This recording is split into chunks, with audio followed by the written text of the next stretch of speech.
the same last week of October, I was talking about all the reformers. கடந்த வருடம் இதே போல October மாதம் கடைசி ஞாயிறன்று எல்லா சீர்திருத்த தலைவர்களை குறித்து உங்களுடன் பகிர்ந்து கொண்டேன். And we gone through the history in detail. அந்த வரலாற்றை கொஞ்சம் ஆழமாகவே நாம் தியானித்தோம். So I don't want to deal that same thing even today. மறுபடியும் அதே காரியத்தை உங்களுடன் சொல்ல நான் விரும்பவில்லை. Because you know those people, right? ஏன்னா அந்த எல்லா நபர்களையும் நீங்கள் நன்கு அறிந்திருக்கிறீர்கள் தானே. Actually I have included my deck, then I removed because you know that all. முதலாவதாக இன்று அதை சொல்லலாம் என்னுடைய குறிப்பில் வைத்திருந்தேன், பின்பு உங்களுக்கு நல்லா தெரியுங்கிற நம்பிக்கையில் அதை எடுத்துட்டேன். So 31st October 1517. அக்டோபர் 31ஆம் தேதி 1517 வருடம். That day Martin Luther nailed 95 theses on the front door of All Saints Church in Wittenberg. அந்நாட்களிலே அனைத்து பரிசுத்தவான்கள் ஆலயம் என்று அழைக்கப்படுகிற விட்டன்பர்க் என்ற பட்டணத்தில் இருக்கக்கூடிய ஆலயத்தின் மீது மார்ட்டின் லூத்தர் அவர்கள் 95 குறிப்புகளை அந்த கதவுல கொண்டு ஆணி அடித்தார். Those days the Roman government, Roman Catholicism were dominating the church. அந்நாட்களிலே மொத்த உலகத்தையும் ரோம திருச்சபையானது ஆண்டு கொண்டிருந்தது. So they had lot of practices which is not biblical. ஆனாலும் அவர்கள் செய்து வந்த அநேக காரியங்கள் வேதத்திற்கு முரண்பாடானதாக காணப்பட்டது. So there are a lot of things it's against what God has done on the cross.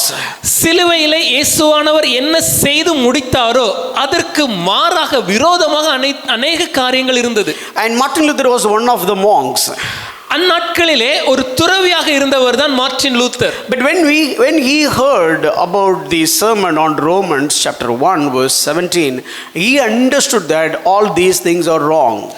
ஆனால் அவர் ரோமர் நிருபம் 1வது அதிகாரம் 17வது வசனத்திலிருந்து ஒரு செய்தி அவர் கேட்டபோது இந்த எல்லா காரியங்களும் தவறு என்பதை அவர் புரிந்து கொண்டார். That is where the Reformation has begun.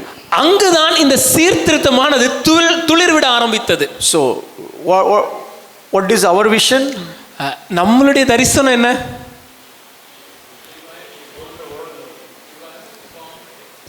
Reformation நேர விஷயம் பற்றி I don't understand, but basically Reformation. சீர்திருத்தம் என்பது நமக்கும் இருக்கக்கூடிய ஒரு தரிசனம். So we need to know the history. ஆகவே வரலாற்றை நாம் அறிந்திருக்க வேண்டும். So I don't want to talk about the history. It is there in our YouTube channel. Okay, it's all there. The entire sermon, it's approx 2 hours sermon. It is there. You can go back and listen. அந்த முழு வரலாற்றையும் மறுபடியும் நான் இன்று சொல்ல போவதில்லை. அது நம்மளுடைய யூடியூப் சேனல் இருக்குது. கிட்டத்தட்ட 2 மணி நேரம் அஞ்சு நான் பேசின அந்த முழு வரலாறையும் நீங்கள் தயவு செய்து மறுபடியும் கேளுங்க. I have spoken about the entire church history, the reformers history, and little bit on the 5 solas. சபை சீர்திருத்த வரலாற்றை குறித்து முழுவதுமாக விளக்கி அதுக்கு மாத்திரமில்லாமல் நம்ம சபை சீர்திருத்தத்திற்கு அடித்தளமாக காணப்படும் 5 சோலாஸ் என்று அழைக்கப்படுகிற காரியங்களை குறித்து உங்களுக்கு பகிர்ந்து கொண்டேன். I don't know how many of you noticed the first song that we had sang. இன்று நம்ம பாடின அந்த முதல் பாடலை எத்தனை பேர் நீங்க கவனிச்சீங்கன்னு தெரியல. How many of you noticed that? எத்தனை பேர் அதை கொஞ்சம் all these 5 solas were written in that song. 5 முக்கியமான கோட்பாடுகள், இந்த 5 மாத்திரமே என்று சொல்லப்படுகிற அனைத்துமே அந்த பாடல்ல காணப்படுகிறது. Your word alone, that is where the song has begun. அந்த பாடல் இப்படியாக ஆரம்பிக்கிறது, உம்முடைய வசனம் மாத்திரமே. Then you can see that the faith alone. அதை தொடர்ந்து விசுவாசம் மாத்திரமே. Christ alone. கிறிஸ்து மாத்திரமே. And glory to God, all that thing is coming at the chorus. Gloria, Gloria, that is God, glory to God. ஒவ்வொரு பாடல் மடியில் அந்த பாடுற அந்த கவி முழுவதுமாக கர்த்தருக்கு மகிமை, தேவனுக்கே மகிமை மாத்திரம், தேவனுக்கு மாத்திரமே மகிமை என்பதை விளக்குகிறது. And you will see Christ alone. அதுக்கு அடுத்ததாக கிறிஸ்து மாத்திரமே. So word alone, வார்த்தை மாத்திரமே. Grace alone, கிருபை மாத்திரமே. Faith alone, விசுவாசம் மாத்திரமே. Christ alone, கிறிஸ்து மாத்திரமே. And glory to God, that is the chorus. அதோட கவிகள்ல கர்த்தருக்கு தேவனுக்கே மாத்திரமே மகிமை என்பதை நாம பாடினோம். To remember these are all the fundamentals of our Reformation. இது எதுக்குன்னா நம்முடைய சீர்திருத்தத்தின் அடித்தளமே அஸ்திவாரமே இதுதான் என்பதை நாம் நினைவு கூறுவதற்கு. So before we no, I was searching. I was just thinking, what should I speak, especially for this particular day. ஆகவே இன்று ஞாயிறு ஆராதனையில நான் எந்த காரியத்தை சபையினரோடு பகிர்ந்து கொள்வது என்று நான் கொஞ்சம் யோசிச்சு கொண்டிருந்தேன். Do I need to talk about the reformers, சபை சீர்திருத்த தலைவர்களை குறித்து பேசணுமா, and their sacrifices, அவர்களுடைய தியாகங்களை குறித்து சொல்லணுமா, their passion, their zeal, அவங்களுடைய வைராக்கியமும் தேவ வாஞ்சையும் குறித்து சொல்லணுமா? because they lived in that way, we had all these privileges. அவர்கள் அப்படிப்பட்ட அர்ப்பணமுள்ள வாழ்க்கை வாழ்ந்தது நிமித்தமாக தான் நமக்கு இப்படிப்பட்ட பொக்கிஷமான வாழ்க்கை கிடைத்திருக்கிறது. See, for every Christmas we talk about the birth of Christ Jesus, right? ஒவ்வொரு கிறிஸ்துவ ஆராதனையிலும் நம்ம இயேசுவானவர் ஏன் பிறந்தார் என்பதை தியானிக்கிறோம். Nobody knows when Christ was exactly born. ஆனால் எந்த நாளில் கிறிஸ்து பிறந்தார் என்பது மிக தெளிவாக யாருக்குமே தெரியாது. We never know. நமக்கு தெரியாது. Who introduced Santa Claus? We never know. யார் இந்த கிறிஸ்மஸ் தாத்தாவை அறிமுகப்படுத்தினார்னு தெரியாது. Who never introduced all the Christmas tree? We never know. இந்த கிறிஸ்து பிறப்பை அலங்கரிக்கக்கூடிய மரத்தை யார் அறிமுகப்படுத்தினார் தெரியாது. Bible didn't talk about all that. வேதம் இவைகளை நமக்கு சொல்லவில்லை. But we strongly hold on all these practices. ஆனால் இந்த எல்லா பழக்கங்களையும் நம்ம ரொம்ப கெட்டியா பிடிச்சு நம்ம அனுசரிச்சு கொண்டிருக்கிறோம். Let me tell you, after 10, maybe if you have after maybe 50, not 50 years, maybe after 10 generations, ஒரு 10 தலைமுறைகள் தாண்டின பின்பாக, if you go and ask somebody what is Christmas, ஒருவரிட போயிட்டு ஐயா கிறிஸ்து பிறப்பு பண்டிகைனா என்னன்னு கேட்டா, party, அதுனா ஒரு கொண்டாட்டம் ஐயா, I will have new dress, புது துணி எடுக்கணும், we'll celebrate, சந்தோஷமா இருக்கணும். Why do you celebrate? எதுக்கு கொண்டாடுறீங்க? By the way, why do we celebrate? The birth of Jesus Christ, actually. ஆமாமா, கிறிஸ்து அவர் பிறந்தார்ல, அதுக்குதான். See, that is not important. ஐயா புது துணிகள் முக்கியமல்ல. All the rituals are not important. இந்த எல்லா பாரம்பரியங்களும் முக்கியமல்ல. What is the relationship between you and Christ? கிறிஸ்துவுக்கும் நமக்கும் உண்டான உறவு என்ன என்பது முக்கியம். That is the objective of celebrating Christmas. கிறிஸ்து பிறப்பு கொண்டாட்டத்திற்கு முக்கிய காரணமே இதுதான். So now we are part of the Reformation Church. இப்பொழுது நாம் சீர்திருத்த சபையின் அங்கத்தினராக இருக்கிறோம். So we are celebrating the day of Reformation. ஆகவே இந்த சீர்திருத்த நாளை நாம் அனுசரிக்கிறோம். So what is all about? ஆனா அதன் நோக்கம் என்ன? Knowing who is Martin Luther. ஐயா மார்ட்டின் லூதர் எனக்கு தெரியும். Who is John Huss? John ஹஸ்ஸை நான் அறிவேன். How did he die? அவர் எப்படி மரித்தார்? What happened to William Tyndale? William டிண்டேலுக்கு என்ன ஆயிற்று? And who is Peter Waldo? Peter Waldo யார்? And who is Zwingli? Zwingli என்பவர் யார்? Now who is John Calvin? John Calvin என்பவர் யார்? I know all their histories. இவர்களுடைய எல்லா வரலாற்றையும் நான் அறிவேன். So what? அதனால என்ன பிரயோஜனம்? What is next? அதுக்கு அடுத்து என்ன பண்ண போறோம்? The Reformation began in the history, but is that Reformation start in your heart? That is what my message today. ஐயா வரலாற்றில் சீர்திருத்தம் நடந்து விட்டது, ஆனால் நம்முடைய இருதயத்தில் சீர்திருத்தம் ஆரம்பித்து விட்டதா? அதுதான் முக்கியம். And I'm going to talk about a little bit about revival. இன்று கொஞ்சம் எழுப்புதலை குறித்து கொஞ்சம் பேச போறேன். நம்ம ஊர்ல தெருவுக்கு அதான் மீட்டிங், எழுப்புதல் அக்கினி முகாம். Today this has become a common culture in our Christian society. Like every street we have a meeting, call it is revival fire meets. எப்படியாவது எழுப்புதல் உள்ள திணிச்சிரணும் போஸ்டர்ல. We try to pull in and put in this word revival in somehow in our posters. I mean, one day we'll just have that service. What is revival? ஒரு நாள் முழுவதுமாகவே எழுப்புதல்னா வேதத்தின்படி என்ன நம்ம பார்க்க தான் போறோம். But today I just want to get the connection between the Reformation and revival. இன்று சீர்திருத்தத்திற்கும் எழுப்புதலுக்கும் உண்டான தொடர்பை கொஞ்சம் உங்களுடன் பகிர்ந்து கொள்ள விரும்புகிறேன். Okay, these are all the 5 solas. இந்த ஐந்து மாத்திரத்தின் அடிப்படையில் தான் நம்ம சீர்திருத்தம் நடைபெற்றது. Last time I given a gist about all these 5 solas based on the scriptures. கடந்த வருடம் ஆராதனையில இந்த ஒவ்வொரு குறிப்புக்கும் ஒரு சின்ன குறிப்பை உங்களுடன் பகிர்ந்து கொண்டேன். So today I just talk about little bit history on the Bible. இன்று வேதத்தின் வரலாற்றை குறித்து கொஞ்சம் உங்களுடன் பகிர்ந்து கொண்டு, so don't get tired please. ஆகவே சோர்ந்து போயிராதீங்க. We should know about it. நமக்கு இது தெரியணும். Peter says you should defend your faith. பேதுரு சொல்லும்போது உங்களுடைய விசுவாசத்தை நீங்கள் டிஃபெண்ட் பண்ணணும், அதுக்கு மறு உத்தரவு சொல்ற அளவுக்கு தகுதிப்படணும்னு சொல்றாரு. How did you get the Bible? வேதம் எப்படி கொடுக்கப்பட்டது? Why should I treat this as scripture, the holy word? ஏன் இந்த வசனத்தை பரிசுத்த வேதாகமாக நான் பார்க்க வேண்டும்? This is not another scripture, another religious textbook. இது ஏதோ ஒரு மத புத்தகம் அல்ல. I just want to show the sovereign hand of God and bringing this come to reality. இந்த வேத புஸ்தகம் உலகில் நம்முடைய கரத்தில் கிடைப்பதற்கு பின்பாக ஏக சக்கராதிபதியாகிய தேவனுடைய கரம் எப்படி செயல்பட்டது என்பதை உங்களிடம் காட்ட விரும்புகிறேன். In BC 300 and 285. கிறிஸ்துவுக்கு முன் 300 இருந்து 285 வருடத்துல, before that, all the writings, everything is in only Hebrew. இதற்கு முன்பாக இந்த எல்லாவித காரியங்களும் எபிரேய பாஷையில தான் எழுதப்பட்டிருந்தது. And a few of them in Aramaic. ஒரு சில காரியங்கள் அரேமிய மொழியிலும் காணப்பட்டது. So if you don't know Hebrew, if you don't know Aramaic, you will never get the privilege of reading the Holy Scriptures. ஒருவேளை உங்களுக்கு எபிரேய பாஷை தெரியாவிட்டால் இல்லது அரேமிய மொழி தெரியாவிட்டால் இந்த பரிசுத்த வேதாகமத்தை வாசிக்க கூடிய ஒரு பாக்கியத்தை நீங்கள் இழந்து போவீர்கள். So the first 5 book has been translated into Greek, which is the universal language on those days.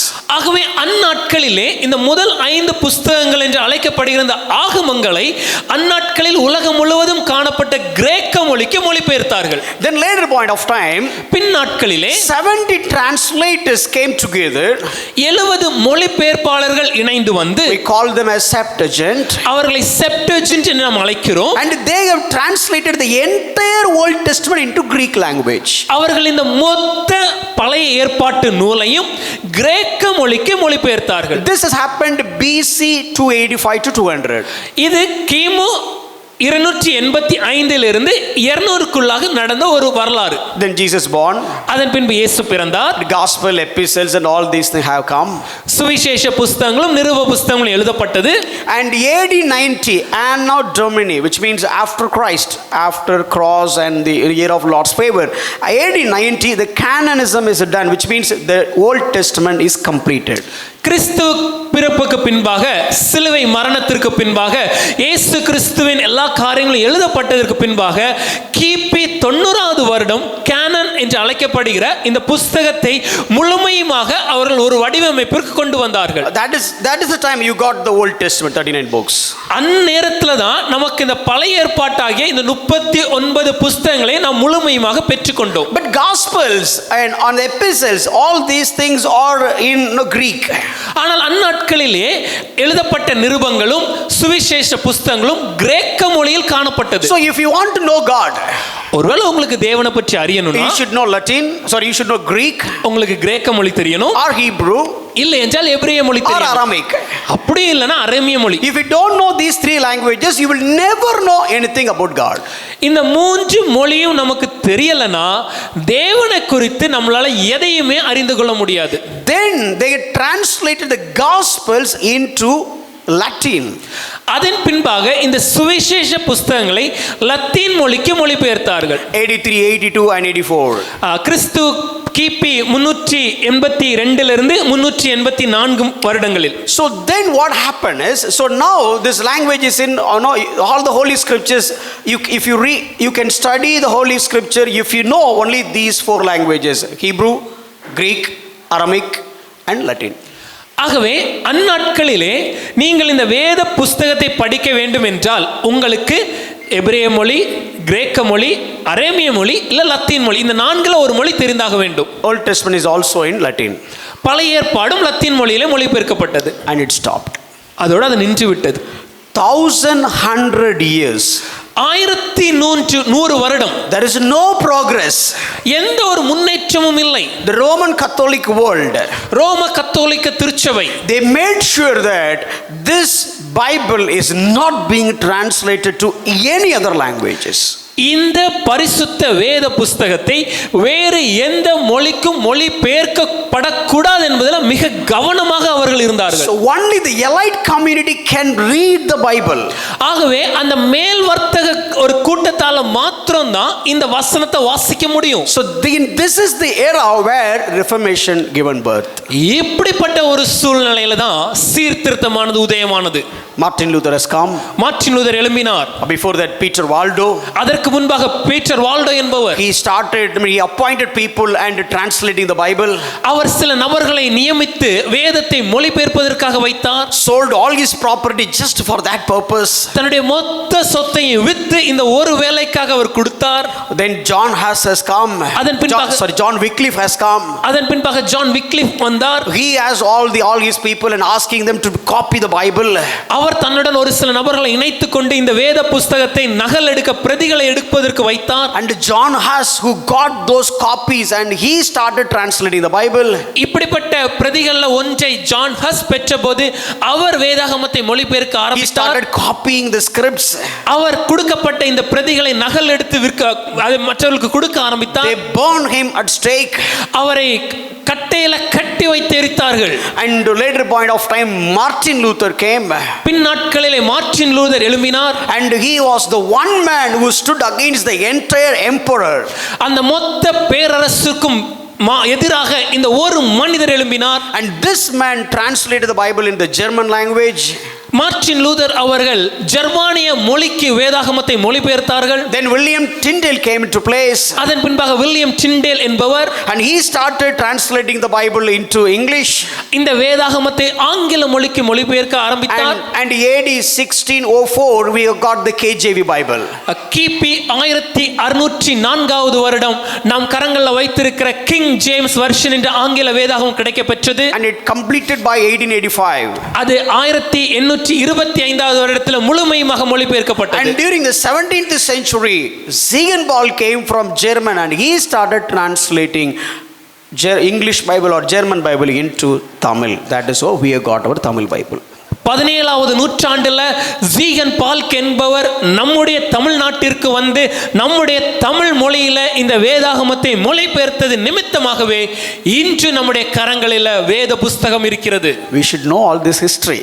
ஐயா இந்த வரலாறு நமக்கு தெரியணும். If you want to know in detail, go back Reformation 2024. Watch that video. ஒருவேளை இந்த வரலாற்றை இன்னும் விரிவாக முழுமையாக நீங்கள் அறிய விரும்பினால் கடந்த வருடம் சீர்திருத்த ஞாயிறன்று 2024வது வருடம் பேசின அந்த ஆடியோவை யூடியூப்ல கேளுங்க, உங்களுக்கு முழுமையாக அது புரியும். I just want to show you the sovereign hand of God with this history. இதற்கு பின்பாக தேவனுடைய ஏக சக்கராதிபதியின் கரம் எப்படி இந்த வரலாற்றை வடிவமைத்தது என்பதை நான் காண்பிக்க விரும்புகிறேன். Next slide. In the 11th and 12th century Peter Waldo lived in France. 11-12வது நூற்றாண்டுகள்ல பீட்டர் வால்டோ என்பவர் பிரான்ஸ் தேசத்தில் இருந்தார். See those days not like the transportation and the communication is not like that we do have today. அந்நாட்களிலே அவர்களுடைய தொலைத்தொடர்பு வசதியோ இல்ல போக்குவரத்து வசதியோ இன்று நமக்கு இருக்கிற அளவுக்கு அன்று கிடையாது. The fire has got ignited in France in 11th and 12th century. 11வது 12வது நூற்றாண்டுல பிரான்ஸ் தேசத்துல ஒரு தீப்பொறி கிளம்பியது. And in England அதே வேளையில் இங்கிலாந்து தேசத்தில் 1328 John Wycliffe was born. 1328வது வருடம் ஜான் விக்லிஃப் பிறந்தார். God started working in France. தேவன் பிரான்ஸ் தேசத்தில் வேலை ஆரம்பிக்கிறார். End of France God started working at something in England. அது முடியும் தருவாயில இங்கிலாந்து தேசத்தில் ஒரு தீப்பொறியை தேவன் வைக்கிறார். At the same time he started his work. அவர் வேலை ஆரம்பித்த காலகட்டம். And in 1370 there was a boy who was born in Czech. I mean that guy name is John Huss. 1370வது வருடம் செக் குடியரசுல ஒரு பையன் பிறக்கிறார், அவருடைய பெயர் John has. Then he got it from John Wycliffe and he started continuing that work. John Wycliffe ஆரம்பித்த அந்த மொழிபெயர்ப்பின் காரியத்தை John has தொடர்ச்சியாக செய்கிறார். And in 1483 Martin Luther born in Germany. 1483வது வருடம் ஜெர்மானிய தேசத்திலே மார்ட்டின் லூதர் பிறக்கிறார். And he has got that fire. அவருக்குள் அந்த தீப்பொறி கிளம்பியது. And he started writing. He started standing against the Rome Catholic world. அன்று ரோம கத்தோலிக்கத்துல காணப்பட்ட தவறான காரியங்களுக்கு விரோதமாக இவர் எழும்பி நிற்கிறார். But how can we spread all that? ஆனா இப்படிப்பட்ட சத்தியத்தை உலகத்திற்கு எப்படி எடுத்து செல்வது? That is what exactly Wittenberg brothers, no, this Wittenberg brother, they got the printer. அந்நாட்கள் தான் அதே வேளையிலே விட்டன்பர்க் பிரதர்ஸ் என்பவர்கள் அச்சு தயாரிக்கும் இயந்திரத்தை கண்டுபிடித்தார்கள். Martin Luther has so much to write and the printer is waiting. Martin Luther அநேக காரியங்களை எழுதி இருக்கிறார். அதே வேளையில அச்சு இயந்திரமும் கண்டுபிடிக்கப்பட்டு தயாராக இருக்கிறது. You cannot write it and copy it all these things. அவர் எல்லாவற்றையும் எழுதி நகல் எடுக்க முடியாது. Since they invented the printer, they started printing all that and sending it all over. ஆனால் அந்நாட்களிலே இந்த அச்சு இயந்திரம் கண்டுபிடிக்கப்பட்டது நிமித்தமாக இந்த எல்லா பிரதிகளையும் பல நகல்கள் எடுத்து எல்லாருக்கும் விநியோகம் செய்தார்கள். This is happening in Germany. இது ஜெர்மன் தேசத்துல நடக்கிறது. All these places are ruled by Rome. இந்த எல்லா இடத்தையும் ரோம் தான் இப்பொழுது ஆட்சி செய்தது. Something is happening in France. French தேசத்துல ஒன்று நடக்குது. Something is happening in England. இங்கிலாந்துல ஒரு காரியம். Something is happening in Czechoslovakia. செக்கோஸ்லோவேக்கியால ஒரு தீப்பொறி. And something is happening in Germany. Germany தேசத்துல ஒரு காரியம். And Zwingli, he started doing all this reformation in Swiss. அதே போல சுவிட்சர்லாந்து தேசத்துல ஸ்விங்லி என்பவரும் இந்த சீர்திருத்த காரியங்களை செய்கிறார். And William Tyndale was born. William Tyndale இப்பொழுது பிறக்கிறார். 1494. 1484 And he started translating the Bible. மன்னிக்கு 1494 வருடத்தில் பிறந்த அவர் வேதாகமத்தை மொழிபெயர்க்கிறார். And 1509 John Calvin was born. 1509 வருடம் ஜான் கால்வின் பிறக்கிறார். Again it has come to France. மறுபடியும் பிரெஞ்சு தேசத்திலே. And John Knox was born in Scotland, nearby England. இங்கிலாந்துக்கு மிக அருகாமை இருக்கிற ஸ்காட்லாந்துல ஜான் நாக்ஸ் என்பவர் பிறக்கிறார். And now Ziegenbalg is born in Germany. அதன் பின்பாக ஜெர்மன் தேசத்துல ஜீகன்பால்க் பிறந்தார். இவங்க எல்லாம் யாராவது உங்களுக்கு சொந்தக்காரங்களா? Is there anyone of these people relative of us? If you don't, without these people, you and me cannot get the Holy Scriptures. ஆனால் இவங்க எல்லாம் இல்லனா இன்னைக்கு நம்ம கரத்துல இந்த பரிசுத்த வேதம் இல்லங்க. God started working on this in the 11th century. தேவன் இந்த மிகப்பெரிய காரியத்தை 11வது நூற்றாண்டிலே ஆரம்பித்தார். And you have got the Bible in the early of 18th century. நம்முடைய கரத்துல இந்த வேதாகமம் 18வது நூற்றாண்டின் முதல் பாதியிலே கிடைக்கப்பெற்றது. All these people sacrificed their lives. அதற்காக இந்த எல்லாருமே தங்களுடைய வாழ்நாட்களை அர்ப்பணித்தார்கள். History never talks about Peter Waldo's death because no information where he has gone. வரலாற்றை நீங்க பார்க்கும்போது பீட்டர் வால்டோ எப்படி மரித்தார் நமக்கு தெரியாது. ஏனென்றால் அவர் எங்கு சென்றார்னு நமக்கு ஒரு தெளிவில்லை. John Wycliffe died and buried later point of time. They took his body out and burned into ashes and they just mixed the ashes in the river. John Wycliffe அவர்கள் மரித்த பின்பாக அவர் புதைக்கப்பட்டார். ஆனால் ஜனங்களுக்கு அவர் மேல் அவ்வளவு கோபம் உண்டதனால புதைக்கப்பட்ட உடமை மறுபடியும் தோண்டி எடுத்து அந்த எலும்புகளை எரித்து சாம்பலை அன்று நதிக்கரையில அவர்கள் மிதக்க விட்டார்கள். John Huss in the middle of the street burned into stake. John Huss என்பவர்களை அந்த ரோட்ல நடுவுல கட்டையில கட்டி வைத்து எரித்தார்கள். Martin Luther is being chased. Martin Luther துரத்தப்பட்டார். Tortured. கொடுமைப்படுத்தப்பட்டார். Lot of pressure. அதிக அழுத்தம் கொடுக்கப்பட்டது. He was a fearful person. அவர் ஒரு பயந்த சுபாவமுடையவர். But still standing for the word. ஆனாலும் தேவனுடைய வார்த்தைக்காக தைரியமாய் நின்றார். He prayed, God give me the strength. அவர் ஜெபித்தார், தேவனே எனக்கு தைரியத்தை கொடுங்க. He was not a bold person. அவர் ரொம்ப தைரியமானவர் அல்ல. He was a timid person. அவர் ஒரு பயந்த சுபாவமுடையவர். But still he poured out his life just for this, the word of God. ஆனாலும் தன்னுடைய வாழ்க்கை முழுவதுமாகவே இந்த வேதாகமத்திற்காக ஊற்றினார். Zwingli was ready to take sword to protect the scripture. Zwingli அவர்கள் இந்த வேதாகமத்தை பாதுகாப்பதற்காக வாளையும் தான் எடுக்க தயாராக இருந்தார். And they pierced the sword with his chest. அவருடைய இருதயத்திலே அவருடைய நெஞ்சிலே அந்த வாளை உருவ குத்தி அவரை கொலை செய்தார்கள். And while he was on the deathbed, they were asking, confess, if you follow the Roman Catholicism, we will try to save you. மரண தருவாயிலே வாள் குத்தப்பட்ட நிலையில் கிடக்கும்போது அவரிடத்தில் கேட்டார்கள், இப்பொழுது நீ அறிக்கையிட்டால் ரோம கத்தோலிக்கத்தை பின்பற்ற தயாராக இருக்கிறேன் என்று சொன்னால் உன்னை விட்டு விடுவோம் என்று. He while he was dying, he said no, and they killed him. மரண தருவாயிலும் அவர் சொன்னார் முடியாது என்று. அதற்காகவே கொல்லப்பட்டார். William Tyndale burned alive. உயிரோட எரிக்கப்பட்டார் William Tyndale. John Calvin, he died. In fact, he was so sick he couldn't even write, he couldn't even speak. He spit into blood, but still he was writing and writing. He finished all these theories and died. John Calvin என்பவர் அதிக நோய்வாய்ப்பட்டார். அவரால் பேச முடியாது, எழுத முடியாது. அவர் பேசினாலே இரத்த வாந்தி எடுக்க வேண்டிய ஒரு சூழ்நிலை. ஆனாலும் தொடர்ச்சியாக எல்லா காரியங்களும் எழுதி எல்லாவற்றையும் முடித்த பின்பாக அவர் மரித்தார். John Knox, the man of prayer. John knocks என்பவர் ஜெப வீரர். The queen of England, she said, I am not afraid about my enemy, but I am afraid about the knees and the prayer of John Knox. அன்று இங்கிலாந்து தேசத்தின் ராணி அவர்கள் சொன்ன காரியம், நான் என்னுடைய எதிரியை பார்த்து பயப்படுவதில்லை, ஆனால் ஜான் நாக்ஸ் என்பவரின் ஜெபத்தையும் அவருடைய முழங்காலையும் நான் கண்டு பயப்படுகிறேன். When Ziegenbalg came to India, they didn't allow him to come into this, into this nation. ஜீகன்பால்க் அவர்கள் இந்திய தேசத்திற்கு வந்தபோது இந்திய தேசத்திற்குள்ளே வருவதற்கான அனுமதி அவருக்கு மறுக்கப்பட்டது. Because the company knows that, okay, if this guy has come, they will change the people.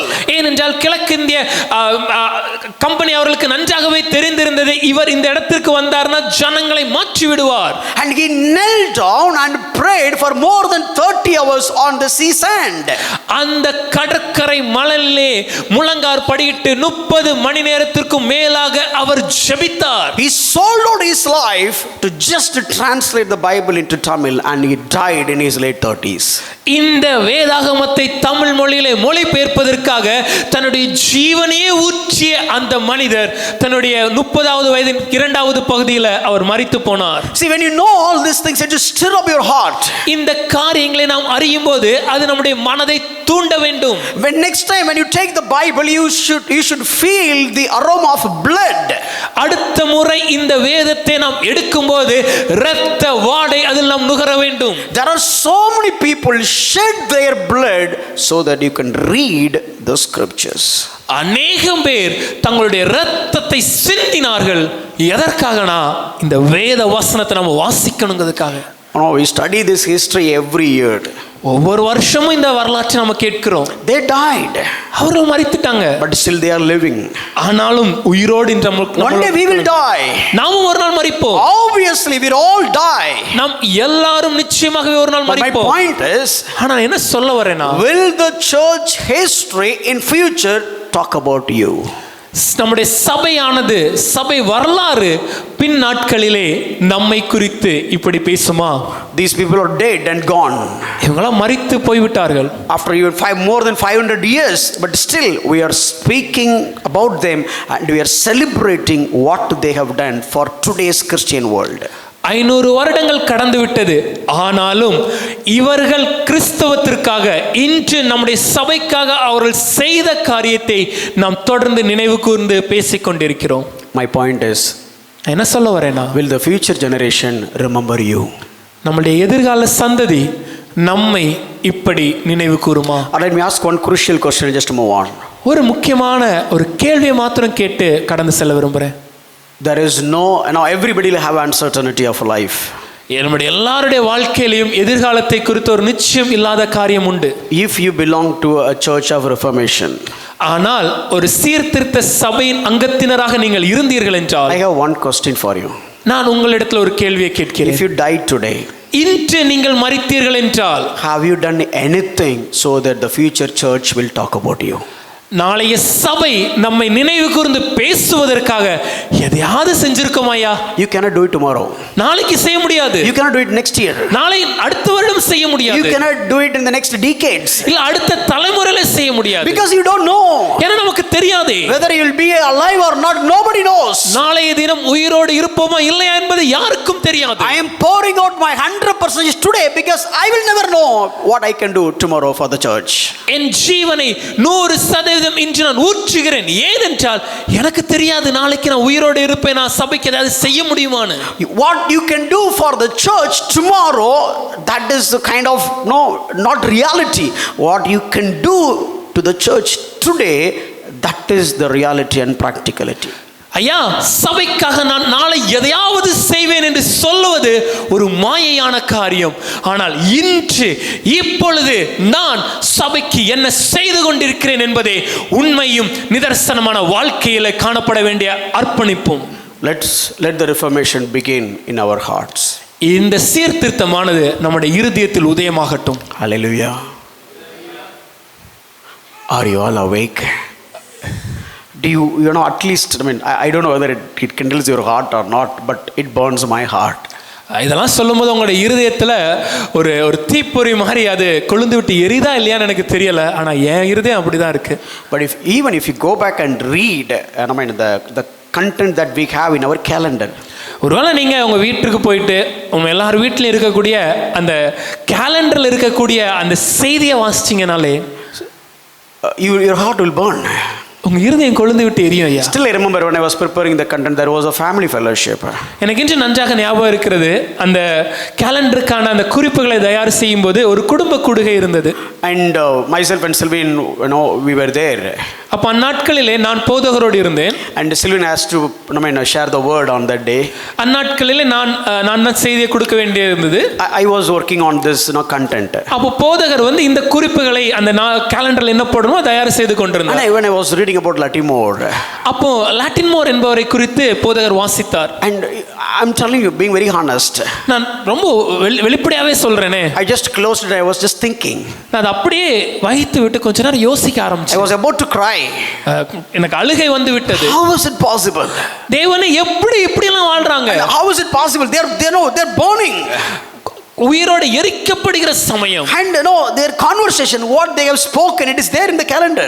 அந்த உயிரோடு எரிக்கப்படும் தருவாயில் அவர்கள் என்ன பேசினார்கள் என்பதை நீங்க அந்த கேலண்டர்ல வாசிக்க And if you முடியும். read about Thomas Cranmer, அவருடைய வாழ்க்கை, and if you read about John ரோஜருடைய வாழ்க்கை, சும்மா மொபைல்ல நோண்டிட்டு இருக்கீங்க, இதெல்லாம் எடுத்து படிச்சு பாருங்க. rather than just going and scrolling on the phones, please read all these things. Thomas Cranmer has been threatened to confess against the Protestant movement. Thomas Cranmer அவர்களை இந்த புரொட்டஸ்டன்ட் சீர்திருத்தம் தவறு, இது தவறு என்று சொல்ல வேண்டும் என்று அழுத்தம் கொடுக்கப்பட்டது. And Bloody Mary, that she was the queen and she was just putting him in the prison. அந்நாட்களிலே ராணியாக இருந்த இரத்த மேரி என்று அழைக்கப்படுற அந்த ராணி அவர்களை சிறைச்சாலையில் அடைத்தார். At later point of time, when they put on the stake to fire, பின்னாட்களிலே அவரை அந்த கட்டையில கட்டி எரிக்க வைக்க இருந்த அந்த சமயத்துல he just came to the fire. அவர் அந்த எரிகிற தீச்சுளைக்கு நெருங்கி வந்து first stretched out his hands into the fire. தன் கையை நீட்டி அந்த தீச்சுளையில வைத்தார். The hand is burning. கை எரிகிறது. And he said, you deserve for it. அவர் சொன்னார், இது தகுதிதான். This is the hand, return my recantation. இந்த கையால தான் இந்த சீர்திருத்தம் தவறு நான் ஒரு நாள் எழுதினேன். So let this hand burn first. ஆகவே முதலாவதாக இந்த கை எரியட்டும். The same way when John Roger was on his way to die, அதே போல ஜான் ரோஜர் அவர்களை கட்டையில கட்டி அரிக்கப்பட அழைத்து கொண்டு வந்த his சமயம் wife was on the streets. அவங்க மனைவி அந்த தெருவில் நின்று கொண்டிருந்தாங்க. And she had a baby. கரத்தில் ஒரு குழந்தை. I think 10 plus kids. 10 குழந்தைகள் என்று நினைக்கிறேன். I'm not sure, I may be wrong, but I just want to give that one point. ஒருவேளை நான் அந்த எண்ணிக்கையில தவறாக இருக்கலாம், ஆனால் நான் சொல்ல வரும் காரியத்தை சொல்ல விரும்புகிறேன். But she has got a newborn. கரத்தில் ஒரு புதிய ஒரு குழந்தை. He never met that baby. John Roger இதுவரைக்கும் தன்னுடைய குழந்தையை நேரிலேயே பார்க்கவில்லை. Maybe she would have conceived and he went prison. அந்த அம்மா கர்ப்பிணியாக இருந்த சமயத்துல ஜான் ரோஜர் அவர்கள் சிறைச்சாலையில் அடைக்கப்பட்டார். Now the baby is born. குழந்தை பிறந்து விட்டது. He is just seeing the baby and walking towards to his death. தனக்கு பிறந்த அந்த குழந்தையை, அந்த கை குழந்தையை பார்த்து கொண்டே தன்னுடைய மரணத்தை எதிர்நோக்கி சென்றார். So many people poured out their life like this. That is why we are in a so comfortable world and reading the Bible. அநேகம் பேர் இப்படி தங்களுடைய வாழ்க்கையும் ஜீவனையும் அர்ப்பணித்தது நிமித்தமாகவே நம்மளால இன்று ரொம்ப எளிமையாக லகுவாக தேவனுடைய வார்த்தையை வாசிக்க முடியும். Why they could do that? அவங்களால எப்படி இதை செய்ய முடிஞ்சது? If I want to do, what should I do? இல்ல நான் செய்யணும்னா நான் என்னையா செய்யணும்? Let me talk about 2 words and just move on. ஒரு 2 வார்த்தைகளை குறித்து சொல்ல விரும்புகிறேன். What is the connection between reformation and revival? சீர்திருத்தத்திற்கும் எழுப்புதலுக்கும் உண்டான தொடர்பு என்ன? See, when reformation is done, இந்த சீர்திருத்தம் நடந்தபோது we understand scripture properly. நாம் வேத வசனத்தை தெளிவாக புரிந்து கொண்டோம். Let me put it in this way. இப்படி சொல்றேனே, when you come to ART, நாம் இந்த அப்போஸ்தல சீர்திருத்த சபைக்கு வந்தபோது you will have the clear understanding on the scripture.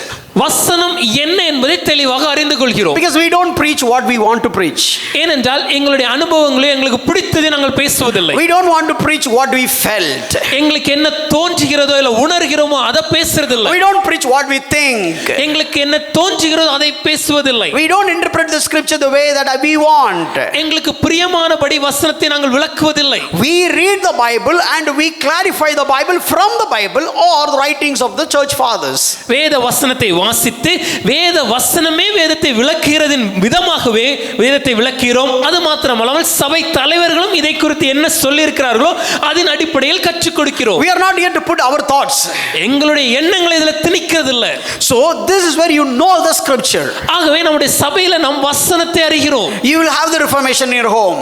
நம்முடைய வீட்டில் ஒரு சீர்திருத்தம் உருவாகிறது. You will understand rightly the scripture. வேத வசனத்தை சரியான விதத்தில் வியாக்கியானம் பண்ணுகிறோம். But the problem is that is not enough. ஆனா பிரச்சனைனா இது மாத்திரம் போதாது. Correct understanding of the scripture will not help you to grow. வேத வசனத்தை சரியாக வியாக்கியானம் பண்ணுவது மாத்திரமே நம்முடைய வாழ்க்கையில் மாற்றத்தை ஏற்படுத்தி வளர செய்யாது. What kind of change you have seen in your life externally because of your right understanding inside? இந்த வேத வாக்கியங்களை நான் சரியான விதத்திலே உட்கொண்டதின் நிமித்தமாக வெளியரங்கமாக என்னுடைய வாழ்க்கையில் என்னென்ன மாற்றங்கள் காணப்படுகிறது என்பது முக்கியம். 2 years, more than 2 years you are coming to this church. நாம் இந்த சபையில 2 வருடத்திற்கு மேலாக வந்து கொண்டிருக்கிறோம். You may tell them that okay, you know what is the meaning of sovereignty? ஒருவேளை இன்னைக்கு கேட்டா உங்களால சொல்ல முடியும் ஏவன் ஏக சக்கராதிபதி என்றால் என்ன என்று. Oh, you know what is reformation? சீர்திருத்தம் என்றால் என்னன்னு சொல்ல முடியும். What is lordship? கர்த்தரே ஆண்டவர் என்றால் என்னன்னு சொல்ல முடியும். What is living like Jesus? இயேசுவை போல வாழ்வது என்றால் என்ன என்றால் விளக்க முடியும். You can explain all that. ஐயா இதெல்லாம் நம்மளால சொல்ல முடியும். But that will not resolve the problem. ஆனா அது பிரச்சனையை தீர்க்காது. That is not the objective of this church. சபையின் நோக்கமும் அதுவல்ல.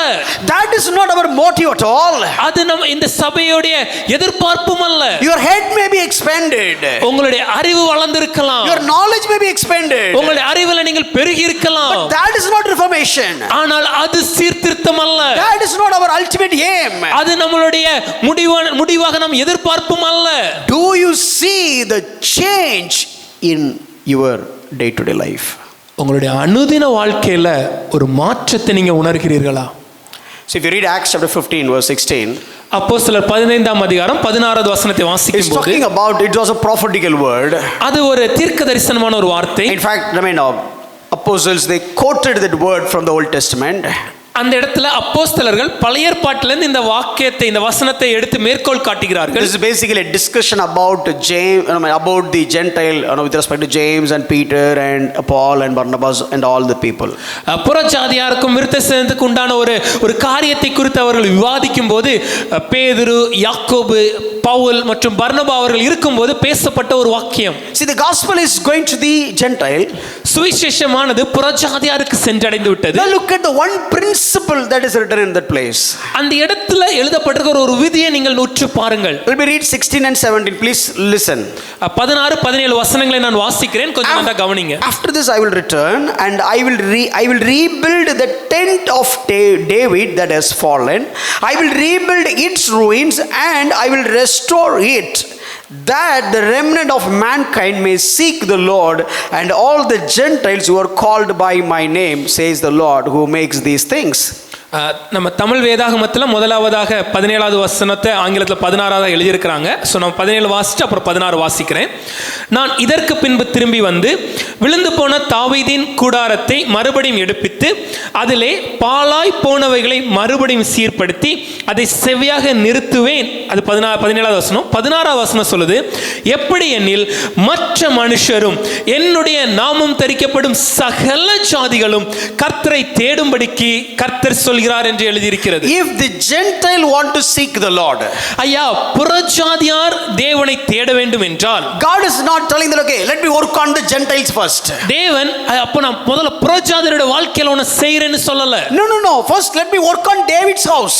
முதலாவதாக தாவீதின் கூடாரத்தை சீர்படுத்துவேன். Let me work on David's tent. தாவீதின் கூடாரத்துல வேலை செய்வேன். When I restore it, அதை நான் சீர்படுத்திய பின்பாக, when I rebuild it, அதை மறுபடியும் கட்டின பின்பாக, then I will work on the Gentiles. அதன் பின்பு புறஜாதியருடைய வாழ்க்கையை நான் சீர்படுத்துவேன், கட்டுவேன். You know why the world has not known Christ completely? ஐயா, ஏன் இன்னும் இந்த உலகம் தேவனை முழுமையாக அறிந்து கொள்ளவில்லை தெரியுமா? Brother, persecution brother.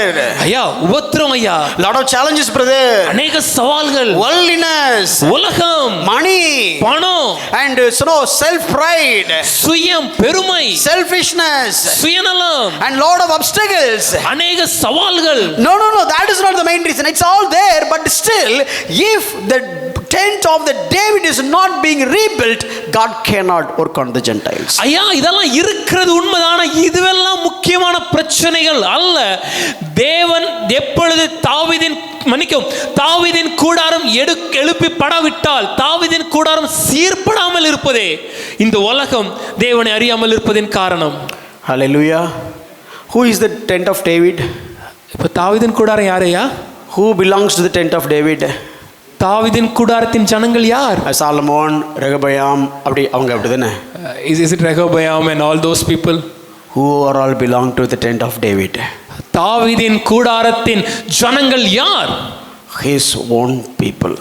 அவருடைய சொந்த ஜனம் தாங்க. If you and me don't change, the world will not change. நீங்களும் நானும் மாறாவிட்டால் இந்த உலகம் மாறப்போவதில்லை. சும்மா வாசல்ல எழுப்புதல் வருது கத்திட்டு இருக்கலாம், அவ்வளவுதான், ஒரு பிரயோஜனமும் கிடையாது. We can just go around the streets and just shout aloud that revival is here, but nothing will change. The revival is coming from here in Chennai. இந்த சென்னை பட்டல இருந்து எழும்புது பிரதர். அது எந்த ரோடுன்னு சொல்லிட்டீங்கன்னா கரெக்டா கண்டுபிடிச்சிடலாம். Maybe we can also point out the road, we'll come over there and find it out. ஊரை சொன்னவர் தெருவு சொல்லலையா? Why didn't the God who revealed the city name did not reveal the street's name? But if you look at the book of Acts, ஆனால் அப்போஸ்தலர் புத்தகத்தை பார்க்கும்போது there are many places God is telling about the road and the street and even the house name. பல இடங்கள்ல தேவன் பட்டணத்தை மாத்திரம் சொல்லல, தெருவையும் சொல்றாரு, இன்னும் கொஞ்சம் அடுத்த லெவல்ல போயிட்டு வீட்டு பேரை வரைக்கும் சொல்றாரு. அப்படிலாம் சொன்ன ஆண்டவர் இவங்கிட்ட மட்டும் ஊரை சொன்னவர் மற்றது சொல்லாம போயிட்டாரு. That is the God whom we serve, but I don't know why that God forgot to tell the street's name when he revealed the city's name. Come on, be practical. ஐயா, கொஞ்சம் வெளிப்படையா கொஞ்சம் யோசிச்சு பாருங்களேன். And please be biblical. அது மாத்திரமல்ல, வேதத்தின் அடிப்படையில் யோசிச்சு பாருங்க. Okay, let's come to this point. இந்த காரியத்தை குறித்து சிந்திப்போம். How we can have a reformed church. ஒரு சீர்திருத்த சபை நாம் எப்படி உருவாக்குவது? So how to become a reformed church? ஒரு சீர்திருத்த சபையாக நாம் எப்படி காணப்பட முடியும்? The first, let me ask one question. முதலாவதாக நான் ஒரு கேள்வியை கேட்கிறேன். Is there a perfect church? ஒரு பூரணமான ஒரு சபை, அப்படி ஏதாவது ஒரு சபை இருக்குதா? இருக்கா? Is there, sorry, okay, let me put it in this way. Is ART perfect church? இல்ல, நான் இப்படி கேட்பேன், நம்முடைய சபை அப்போஸ்தல சீர்திருத்த சபை இது ஒரு பூரணமான சபையா? கை யாரை தூக்குறாங்கன்னு பார்க்கலாம். Let me put it. Raise your hands if ART is not a perfect church. சரி, மாத்தி கேட்கிறேனே, ஒருவேளை நம்ம அப்போஸ்தல சீர்திருத்த நம்ம சபை பூரணம் இல்ல, பிரச்சனை இருக்கு, ஒரு கரைத்திரை இருக்கு நீங்க நினைச்சீங்கன்னா கரங்களை உயர்த்தி காண்பீங்களே. தூக்கலையா? சரி, இப்படி கேட்குறேன். Please raise your hand if you believe that ART is the perfect church. ஒருவேளை நம்ம அப்போஸ்தல சீர்திருத்த சபை தான் உலகத்திலேயே பூரணமான தி பெர்ஃபெக்ட். உலகத்துல நான் சொன்ன மாதிரி தீங்கிறதுக்கு எக்ஸ்போசிட்டரி. Okay, raise your hands if you feel that this is the perfect church. உலகத்துக்கு மறந்துங்க, one of the perfect churches at least. ஒரு அநேக பூரணமான சபைகள் இது ஒண்ணு அப்படி நீங்க நினைச்சீங்கன்னா கரங்களை உயர்த்தி காண்பிக்கலாம். அடுத்த வாரம் லீவ் விட்டுற வேண்டியதான், இவங்களுக்கு தேவையில்லை போல இருக்கு. Is the perfect church? இது பூரணமான சபையா? Do you really believe that ART is a perfect church? உண்மையாகவே நம்முடைய அப்போஸ்தல சீர்திருத்த ஐக்கியமா சபை வந்து பூரண சபை நீங்க நம்புறீங்களா? Be honest. இல்ல, கொஞ்சம் உண்மையா சொல்லுங்களேன், உண்மையா பேசுவோம். Let me tell you, being the pastor, let me tell you, this is not the perfect church. ஒரு போதகரா இருக்கும்போது நானே சொல்றேன், ஐயா சொல்றாங்க, இது பூரண சபை அல்ல. Do you want to go any perfect church? ஒரு பூரணமான சபையை நீங்க தேடி போணுமா? Do you want to find a perfect church? அப்படி ஒரு சபையை உங்களால கண்டுபிடிக்க முடிஞ்சுனா, please don't go to the church, let the church be a perfect church. ஒரு பூரணமான ஒரு சபையை நீங்க கண்டுபிடிச்சீங்கன்னா, ஐயா தயவு செய்து அந்த சபைக்கு போயிடாதீங்க, அது பூரணமாவே இருக்கட்டும், நீங்க போய் கெடுத்துறாதீங்க. இது நான் கடைசியா நான் சொல்லவே இல்லை. நான் ஸ்டேட்மெண்ட் மட்டும் தான் நான் அந்த சென்டென்ஸ் மட்டும் தான் சொன்னேன். டோன்ட் கோன்னு மட்டும் தான் சொன்னேன். இல்லை, நான் போவேன், அதோட நிறுத்திப்போம்.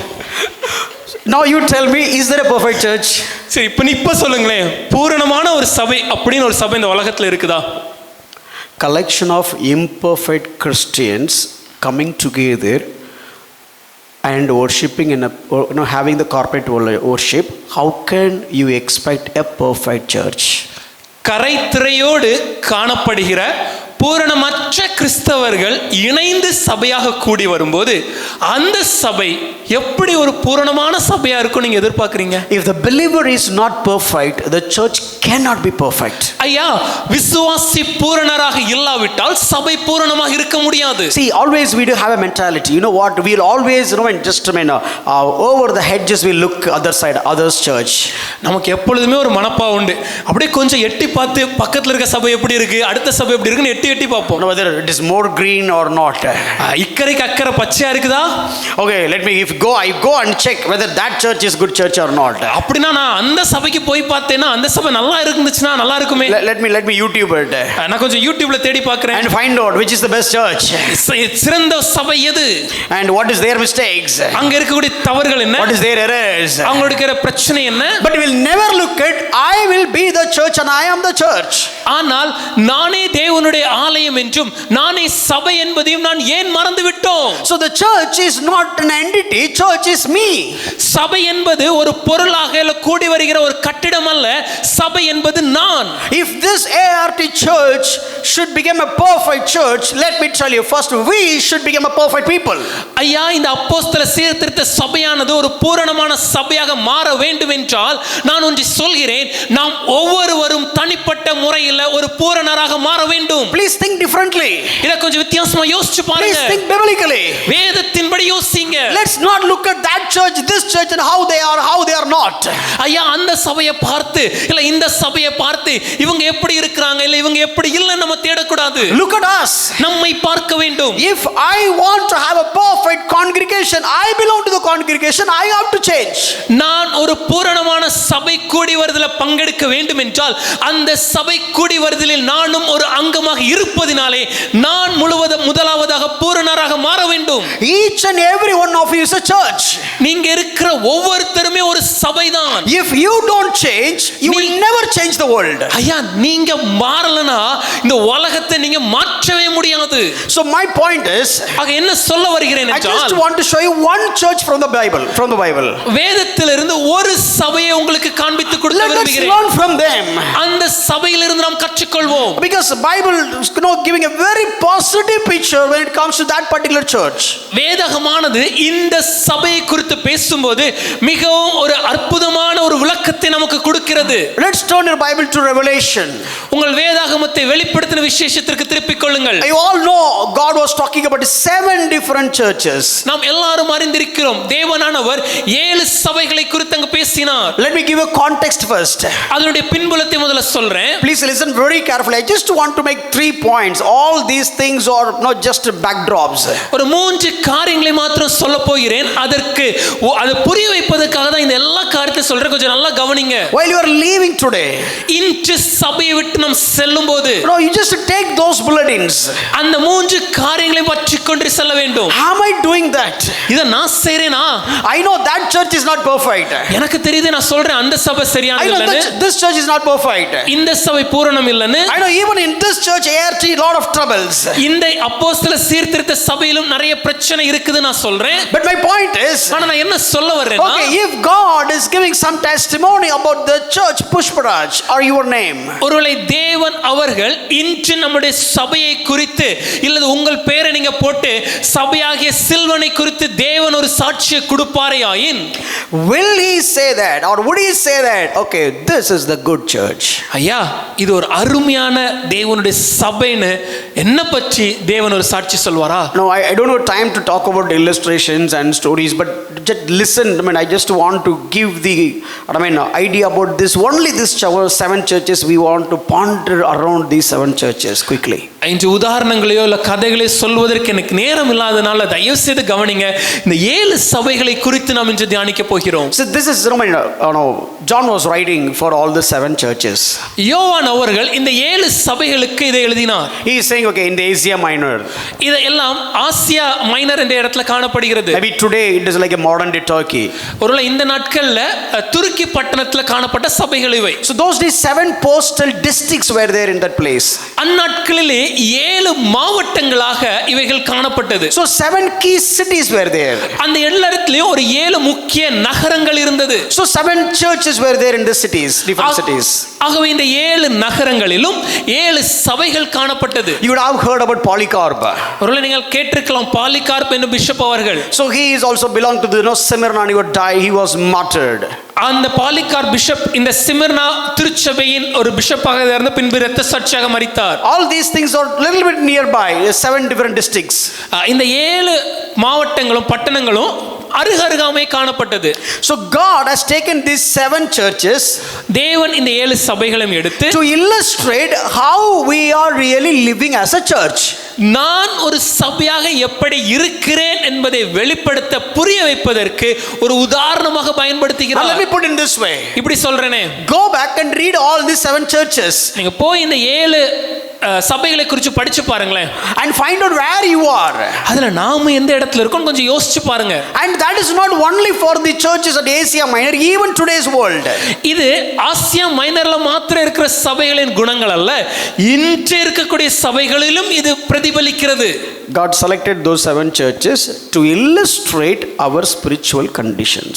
தேவன் இந்த 7 சபைகளையும் தேர்ந்தெடுத்து நம்முடைய ஆவிக்குரிய நிலைமை எப்படி இருக்கிறது என்பதை நமக்கு புரிய வைப்பதற்காக பயன்படுத்துகிறார். The first one is Church of Ephesus. அங்க இருக்க முதல் சபை என்னன்னா எபேசு சபை. No, please listen about this context, then I'll take it to the practical applications. முதலாவதாக இந்த பின்னணியத்தை கொஞ்சம் நீங்க நல்லா புரிஞ்சுக்கிட்டீங்கன்னா அதன் பின்பாக நான் அதை கொஞ்சம் அனுதின வாழ்க்கையோட ஒப்புமைப்படுத்தி உங்களுக்கு சொல்றேன். First, God is talking about the Church of Ephesus. முதலாவதாக எபேசு சபையை குறித்து தேவன் பேசுகிறார். This is the church of apostolic times. இது ஆதி அப்போஸ்தலர் காலத்தில் காணப்பட்ட சபை. And they started losing the first love. ஆனால் அவர்களுக்குள்ள இருந்த அந்த ஆதி அன்பை அவர்கள் இழந்து கொண்டிருந்தார்கள். Then he just moved to the Smyrna church. அதைத் தொடர்ந்து சிமிர்னா திருச்சபை குறித்து பேசுகிறார். That is AD 100 to 300. அது கிட்டத்தட்ட கிபி 100 முதல் 300 வரை காணப்பட்ட ஒரு சபை. Lot of persecution. அநேக உபத்திரவம் இருந்தது. And how that church has behaved. அந்த உபத்திரவத்தின் காலத்தில் அந்த சபை எப்படி செயல்பட்டது? Then little bit politics coming into the church. அதன் பின்பாக கொஞ்சம் அரசியலும் உள்ள வருது. Then God is talking about the Pergamo church. அதன் பின்பாக பெர்கமோ என்ற திருச்சபை குறித்து தேவன் பேசுகிறார். Nowadays you join with Rome. இப்போ இந்த சபை நீங்க ரோம் அரசாட்சியோடு இணைந்து கொண்டீங்க. And you just aligned with their state policies. அந்த அரசியல் ரோம் அரசியலுக்கு ஏற்றவாறு சபை மாறிவிட்டது. And he is talking about the Thyatira church. அதைத் தொடர்ந்து தியத்திரா சபையை குறித்து பேசுகிறார். Where the Catholicism has come in. அங்கே ரோம கத்தோலிசம் எப்படி காணப்பட்டது என்பதை பேசுகிறார். Then he is talking about the Sardis church. அதைத் தொடர்ந்து சர்தை திருச்சபை குறித்து தேவன் பேசுகிறார். This is something like Reformation church. Okay, they are awake. இது ஒரு சீர்திருத்தமாய் அவங்க ஒரு விழிப்புடன் காணப்பட்ட ஒரு சபை. Then he is talking about the Philadelphia church. அதைத் தொடர்ந்து பிலதெல்பியா சபையை குறித்து பேசுகிறார். Kind of a missionary church.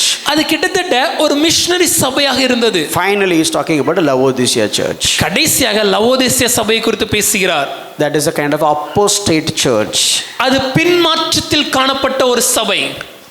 Are you all awake? How many churches have you said? Just imagine the flow chart. Just imagine the flow. Very good at apostolic age. இந்த காரியத்தை கொஞ்சம் அப்படி நீங்க கற்பனையா புரிஞ்சுக்கொள்ளணும். அப்போஸ்தலர் காலத்துல ரொம்ப அருமையாக காணப்பட்டது. And persecution has come. தொடர்ந்து உபத்திரவம். Little bit disturbed. கொஞ்சம் பிரச்சனை. Then okay, you cannot live a complete sacred life. கொஞ்சம் அப்படி செக்யூலரா போனாலும் பரவாயில்ல. That is பெர்கமா. ஸோ ஒரு முழுமையாக ஒரு ஆவிக்குரிய வாழ்க்கையை வாழ முடியாத சூழ்நிலை என்பதால they have a little bit compromised and accepted the cultural things, and that is how the Pergama church. And after Pergama church, okay, fine, okay, let's have idols, okay, money, and here no, it's like an allegory way I'm saying, okay, let's use idol. That's okay. Education is an idol, and money is an idol, family is an idol, and Roman Catholicism has come in. அதைத் தொடர்ந்து சபைக்குள்ளாக சில வழிபாடுகள் ஒரு புரிவதற்காக சொல்றேன். இன்னைக்கு அதை உண்மைப்படுத்தி சொல்லணும்னா பணம் ஒரு எப்படி நமக்கு ஒரு தெய்வமா இருக்குதோ, இல்லைன்னா புகழ் ஒரு தெய்வமா இருக்குதோ, இல்லை படிப்பு ஒரு தெய்வமா இருக்குதோ, அதே போல் அன்னைக்கு ரோம கத்தோலிக்க சபையானது பல வழிபாடுகளை தெய்வமாக மாற்றி விட்டார்கள். And suddenly, okay, no, this is something wrong. wrong. இல்ல இது தவறுன்னு அவங்க புரிந்து கொண்டு I need to change. நான் மாற வேண்டும். Coming to ART. அப்போ அப்போஸ்தல சீர்திருத்த சபைக்கு வருகிறோம். That is Reformation Church. அது சீர்திருத்த சபை. Then moving, okay, let me go better every day. நான் இன்னும் சிறந்ததாக தினமும் நாளொரு வண்ணம் பொழுதொருமினே வளர வேண்டும். And Philadelphia Church. அப்போ பிலதெல்பியா சபை வருகிறது. And one point of time, அதன் பின்பு ஒரு நாள் frustrated with all these things, எல்லா சபைகளிலையும் பார்த்து ஒரு மனமுடிவு. and finally lived like a Laodicea church. ஆகவே ஒரு லவோதிக்கா திருச்சபை மாதிரி வாழ ஆரம்பிக்கிறோம். This is not only talking about 7 different churches, this is talking about the spiritual conditions of a Christian. ஐயா, இது 7 சபைகளை குறித்து மாத்திரம் பேசவில்லை. ஒரு கிறிஸ்தவன் எப்படி இருக்கிறான், அவனுடைய ஆவிக்குரிய நிலைமை என்ன என்பதையும் இது விளக்குகிறது. Just ask yourself, கொஞ்சம் நீங்களே உங்களை கேள்வி கேளுங்க. where can I fit in this 7 different state? இந்த 7 நிலைமையில ஏன் நான் எந்த நிலைமைக்கு தகுதியான ஒரு வாழ்க்கையில இன்று இருக்கிறேன்? Do I still have that first love like like the day of Ephesus, apostolic age? அப்போஸ்தல காலத்துல காணப்பட்ட அந்த எபேசு சபையில் இருந்த மாதிரி அந்த ஆதி அன்பு இன்றும் எனக்கு இருக்கிறதா? Am I standing strong in the midst of persecution? ஒரு உபத்திரவ காலத்துல நான் உறுதியாய் நிற்கிறேனா? Or am I compromising? இல்ல சமரசம் செய்கிறேனா? Do I have idols in my எனக்குள் life? நான் ஏதேனும் ஒரு காரியத்தை என் வாழ்க்கையில தெய்வமா வச்சிருக்கிறேனா? Do I have the reformation in my home, in my life? என் வீட்டுல என் வாழ்க்கையில ஒரு சீர்திருத்தம் இருக்கிறதா? Do I involve the kingdom work, the mission minded? தேவனுடைய ராஜ்யத்திற்கு அடுத்த மிஷனரி வேலைகள்ல நான் என்னை ஈடுபடுத்திக் கொள்கிறேனா? Or just living like a lukewarm? இல்லனா அனலும் இல்லாமல் குளிரும் இல்லாமல் வாழ்கிறேனா? Coming to the church Sunday, that's it. ஐயா, ஞாயிறுனா சபைக்கு வருவேன், அவ்வளவுதான். No difference in my lifestyle. ஆனா என் வாழ்க்கைக்கு அதுக்கு சம்பந்தமே இல்ல. Which kind of Christian are you? எந்த மாதிரியான ஒரு கிறிஸ்தவனாக நான் இருக்கிறேன்? So God is talking about these 7 churches. தேவன் இந்த 7 சபைகளை குறித்து And பேசுகிறார். he is giving the feedback. அது எல்லாவற்றிற்கும் ஒரு விளக்கத்தை அவர் அளிக்கிறார். For example, if you know, just imagine if Jesus has come here. கொஞ்சம் கற்பனையா சொல்றேன். இயேசு இப்ப இந்த இடத்துக்கு வந்தார்னா, Jesus came. இயேசு இந்த இடத்துல நின்று, And okay, Janish, ஜெனிஷ் அவர்களே, let me talk about you. முதல்ல நான் உங்களை பத்தி You பேசுறேன். know what kind of person you are. நீங்க எப்படிப்பட்ட ஒரு நபர் What kind தெரியுமா? of church you are. எப்படிப்பட்ட சபை You தெரியுமா? know what is your love level. உங்களுடைய அன்பின் நிலைமை என்ன? What is your sacrifice. உங்களுடைய தியாகத்தின் நிலைமை. How do you behave when it comes to persecution. உபத்திரம் வரும்போது நீங்கள் எப்படி நின்றீர்கள்? And what happened when it comes to the worldly systems. உலகத்தின் அடுத்த காரியங்கள் வரும்போது உங்களுடைய நிலைப்பாடு என்ன? And then okay, Evangeline, get up. இப்போ இவாஞ்சலின் அவர்கள் எழுந்திருங்க. Let me talk about your church. Let me talk about you. உங்களுடைய நிலைமை பற்றி நான் And பேசுகிறேன். Jonathan, let me talk about you. Jonathan அவர்களே, உங்களை பற்றி நான் And this is பேசுகிறேன். how Jesus came and look at all the churches in Ephesus and Asia Minor is talking. Okay, let me talk about you. Let me talk about you. He is talking about all the 7 different churches. இதே போலதான் இயேசுவானவர் வந்து நின்று Asia மைனரில் காணப்பட்ட 7 சபைகளை குறித்து ஒவ்வொன்றாக அவர் பேசுகிறார், விளக்குகிறார். Did he say that only for those 7 churches or somebody else? ஐயா, இது எல்லாத்தையும் இயேசுவானவர் அந்த 7 சபைகளுக்கு மாத்திரம் சொன்னாரா, இல்ல வேற யாருக்காவது சொன்னாரா? Let's read Revelation chapter 1 verse 3. வெளிப்படுத்தல் விசேஷம் 1வது அதிகாரம் 3வது வசனத்தை வாசிப்போம். Blessed is the one who reads aloud the words of this prophecy, and blessed are those who hear and who keep what is written in it, for the time is near. இந்த தீர்க்கதரிசன வசனங்களை வாசிக்கிறவனும் கேட்கிறவர்களும் இதில் எழுதியிருக்கிறவர்களை கை கொள்கிறவர்களும் பாக்கியவான்கள், காலம் சமீபமாயிருக்கிறது. So you tell me whether this had been written to only those churches or for us as well. இந்த வசனத்தின் அடிப்படையில் இப்ப நீங்க சொல்லுங்க, இந்த எல்லா காரியங்களும் அந்த 7 சபைக்கு மாத்திரம் எழுதப்பட்டதா இல்ல நமக்கு எழுதப்பட்டதா? யாருக்கெல்லாம் எழுதப்பட்டது? அது என்ன இருக்கு? வாசிக்கிறவன், கேட்கிறவன், கை கொள்ளுகிறவன். So it says one who reads aloud, one who hears and one who keeps. How many of you reading the Revelation, the book of Revelation? அது எதுக்கு சார் தொட்டுக்கிட்டு அப்படிங்கிறீங்களா? So how many of you read the Bible? எத்தனை பேர் வேதத்தை வாசிக்கிறீங்க? This is part of the Bible. இது வேதத்தில் இருக்கக்கூடிய ஒரு புத்தகம். So this had been written for you and me. ஆகவே இது உங்களுக்காகவும் எனக்காகவும் எழுதி கொடுக்கப்பட்டது. So with that perspective, let's look at the churches. ஆகவே இந்த கண்ணோட்டத்தின் அடிப்படையில் நம்ம சபைகளை குறித்து பார்க்க போகிறோம். Ephesus church was a careless church. இந்த எபேசு சபையானது அது ஒரு கேர்லெஸ்ஸாக இருக்கிற ஒரு சபை. They have the love initially, ஆரம்பத்திலே அன்பு இருந்தது, and now they are not ready to repent. ஆனால் இப்பொழுது மனம் திரும்ப தயாராக இல்லை. They don't have the love they had first. ஆரம்பத்தில் இருந்த அந்த அன்பை தவற விட்டார்கள். Just ask yourself, கொஞ்சம் நீங்களே உங்களை கேள்வி கேளுங்களேன். do I love the Lord the way that I have loved him? தேவனை நான் எந்த விதத்தில் நேசித்தேனோ அதே அன்பு அதே நேசம் இன்று எனக்கு இருக்கிறதா? I need to ask myself in this way. நான் என்னை பார்த்து இந்த கேள்வி இப்படி கேட்கணும். Pushparaj, Sylvan, do you prepare, do you spend enough time in studying, preparing your sermon in the same way you have done 2 years back?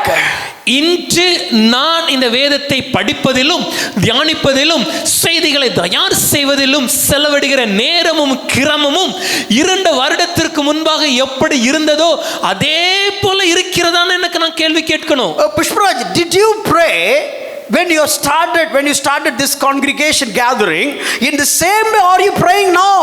ஐயா, இந்த சபை கூடி வருதலை நாம் ஆரம்பித்த போது எந்த விதமான ஒரு ஜெபம் எனக்குள் காணப்பட்டதோ அதே மாதிரியான ஒரு ஜெபம் இன்று என் வாழ்க்கையில் இருக்கிறதா?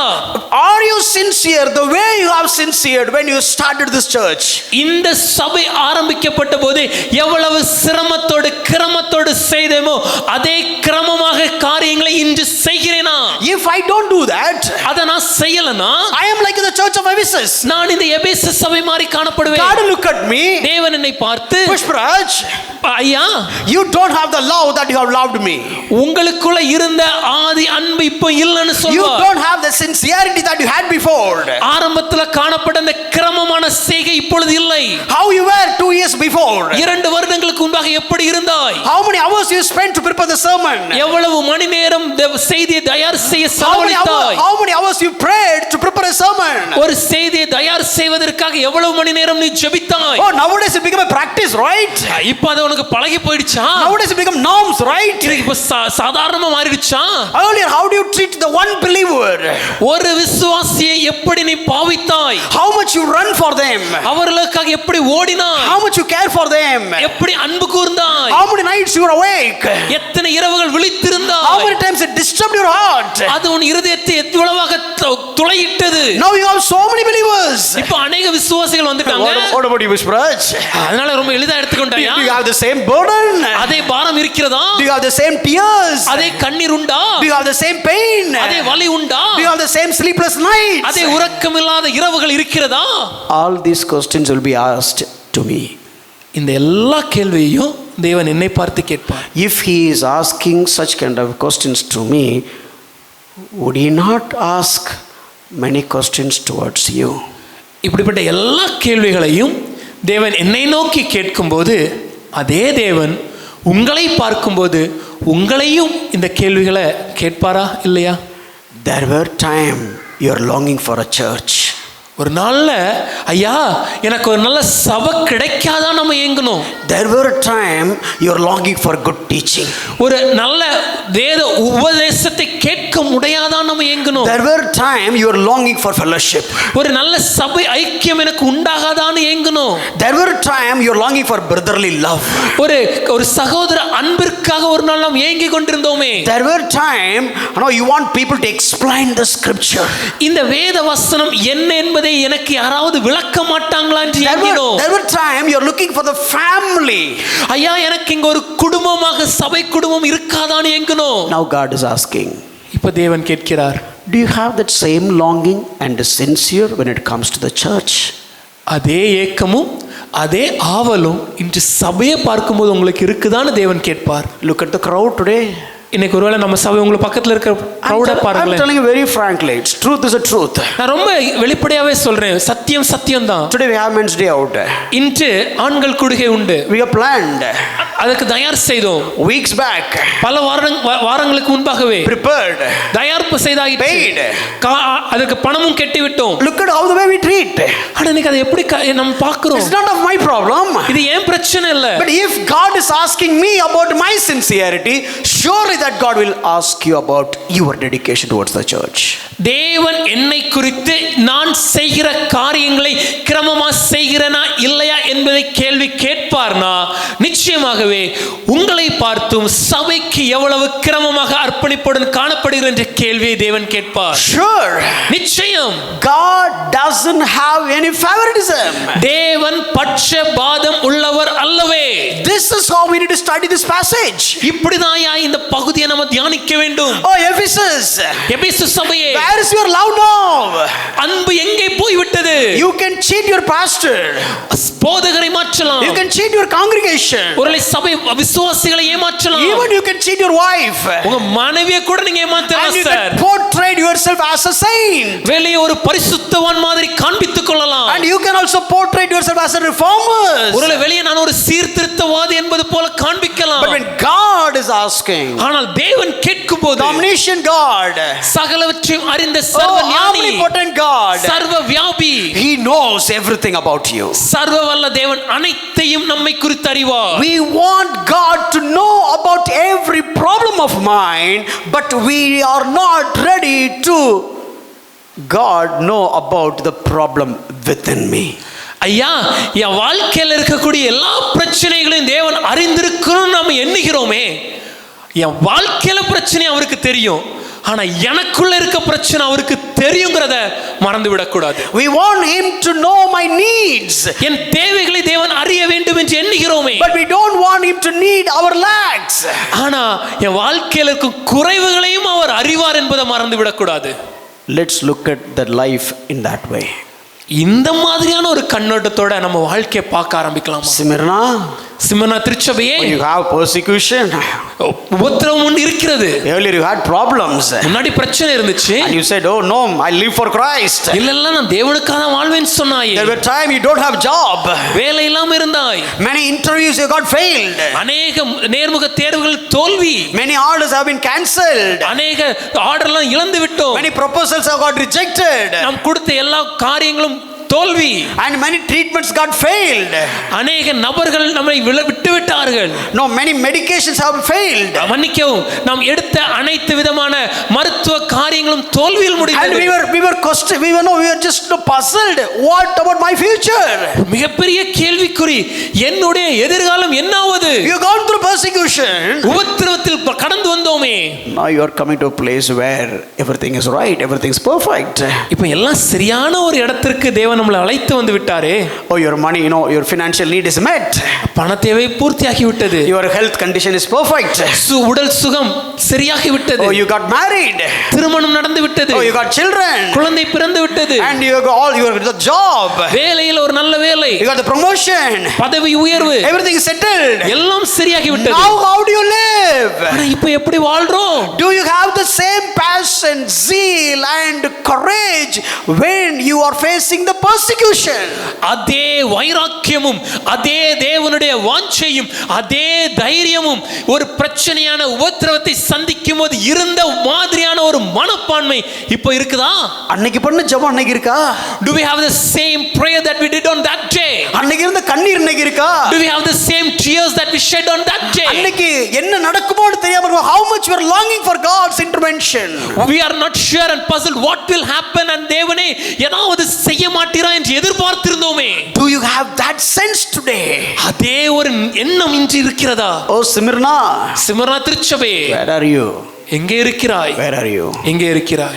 And he is looking at the Pergamos. தொடர்ந்து பெர்கமோ திருச்சபை. Oh Pergamo church, பெர்கமோ திருச்சபை, you started well, நல்லா ஆரம்பித்தாயே, but nowadays everything is smooth, ஆனா எல்லாம் ஒரு சுமூகமாக and இருக்கும்போது is slowly coming into the world. கொஞ்சம் கொஞ்சமா உலகத்துக்கு அடுத்தவனாக மாறி You விட்டாயே. started compromising a little bit. கொஞ்சமா சமரசம் செய்து கொண்டாய். Oh Pushpara, you start the church at 9 o'clock. Pushparaj அவர்களே, சபையை 9 9 மணிக்கு நீங்க ஆரம்பிச்சீங்க. Exactly 9 o'clock. சரியா 9 மணிக்கு. Then slowly it became 9:05. கொஞ்சம் கொஞ்சமா 9 மணி 5 நிமிடம் ஆனது. Sometimes it became 9:07. சில நாட்கள் 9 மணி 7 நிமிடங்கள். So what about your experience? அப்படின்னா உங்களுடைய அனுபவம் என்ன? What did I train you? நான் எதற்காக உன்னை அழைத்தேன்? How did I teach you? என்ன கற்றுக் கொடுத்தேன்? What about the place where you have learned based on the countdown? அந்த நேரத்துல நேரத்தை அளவிட்டின்படி கவுண்டவுன் வச்சு ஆரம்பித்த காரியங்களை உனக்கு கற்றுக் கொடுத்தேனே. When the countdown becomes 00, you hear the drum beat. அந்த கவுண்டவுன் 00 ஆகும்போது ட்ரம் பீட் கேட்குமே. But now look at Pushparaj. ஆனா இப்போ புஷ்பராஜ் அவர்களே, Let me tell you, this church is also not a perfect church. நான் ஒரு விஷயத்தை சொல்றேன். நம்முடைய அப்போஸ்தல சீர்திருத்த சபையும் ஒரு சிறந்த பூரண சபை அல்ல. I am also not perfect. நானும் ஒரு பூரணன் அல்ல. Let me tell you, we have to accept it. அதுதான் உண்மை. நாம ஒத்துக்கொண்டு தான் ஆக வேண்டும். How the way we come with the zeal when the church has started, couple of years back. 2 வருடத்திற்கு முன்பாக சபையாக நாம் ஆரம்பித்த போது என்ன வாஞ்சையோடு மனப்பாவத்தோடு வந்தோம். Now we have a lot of appointments started coming. இப்பொழுது अनेक காரியங்கள் अनेक நியமனங்களை நாம காணப்படுறோம். Don't take me wrong. தவறா எடுத்துக்காதீங்க. I'm just talking about myself as well. நான் என்னையும் குறித்து தான் இங்க பேசுகிறேன். Oh Pushpara, you know what? You will pray, you will go alone and pray before the church starts. That is how you started. Nowadays you are not doing it. முன்னாடி சபை ஆரம்பிக்க முன்னாடி தனியா போய் ஜெபம் பண்ணிட்டு இருந்தியே, இப்போ எங்க போயிடுச்சு? இப்படி தான் சபையை நீ ஆரம்பிச்ச. I have seen you have attended 8:45 prayer, but nowadays I don't see you in prayer. முன்னாடி எல்லாம் அந்த சபைக்கு முன்பாக நடக்கிற அந்த ஜெபத்துல 8:45 ஜெபத்துல பங்கெடுப்பாமே, இப்பொழுது எங்கே? Oh, God infiltrated. ஒருவேளை தேவனை கொஞ்சம் எளிதா கையாள ஆரம்பிச்சிட்டோமா? Started compromising. கொஞ்சம் சமரசமா? Oh, you are the Pergamo church. அப்படி இருந்துச்சுன்னா அதுதான் பெர்கமு You திருச்சபை. started behaving as a Pergamo church. பெர்கமு திருச்சபை போல நீயும் செயல்பட ஆரம்பித்தாய். There were time you will not even sleep till 4 o'clock and study. நான் அதிகாலை 4 மணி வரைக்கும் கூட முழித்திருந்து படித்துக் கொண்டிருந்த நாட்கள் எங்கே? Now what happened? இப்போ எங்கே ஆயிற்று? Oh, you have content. பேசுவதற்கு குறிப்புகள் உண்டு. You have lot of information. அநேக செய்திகள் உண்டு. And people are liking your here to speaking. ஜனங்களும் நீங்க பேசுறதை விரும்புறாங்க. Oh, that is why you used to be there, right? அதனால அப்படியே பழகி போயிடுச்சா? இப்படிலாம் என்ன பத்தி கேட்கும்போது, so when I asking all these questions unto me, I know you're having the serious faces looking at me. எனக்கு தெரியும் நீங்க கொஞ்சம் சீரியஸா என்ன பார்த்துட்டு இருக்கீங்கன்னு. But my expectation is, would you do that same kind of examination in your Christian life? இதே மாதிரியான ஒரு சுய பரிசோதனையை உங்களுடைய கிறிஸ்தவ வாழ்க்கைக்கும் நீங்கள் செய்து பார்க்கிறீர்களா? Every day. ஒவ்வொரு நாளும் செய்யணுங்க. Every moment. ஒவ்வொரு நிமிடமும் செய்யணும். I am not feel ashamed about talking about my mistakes.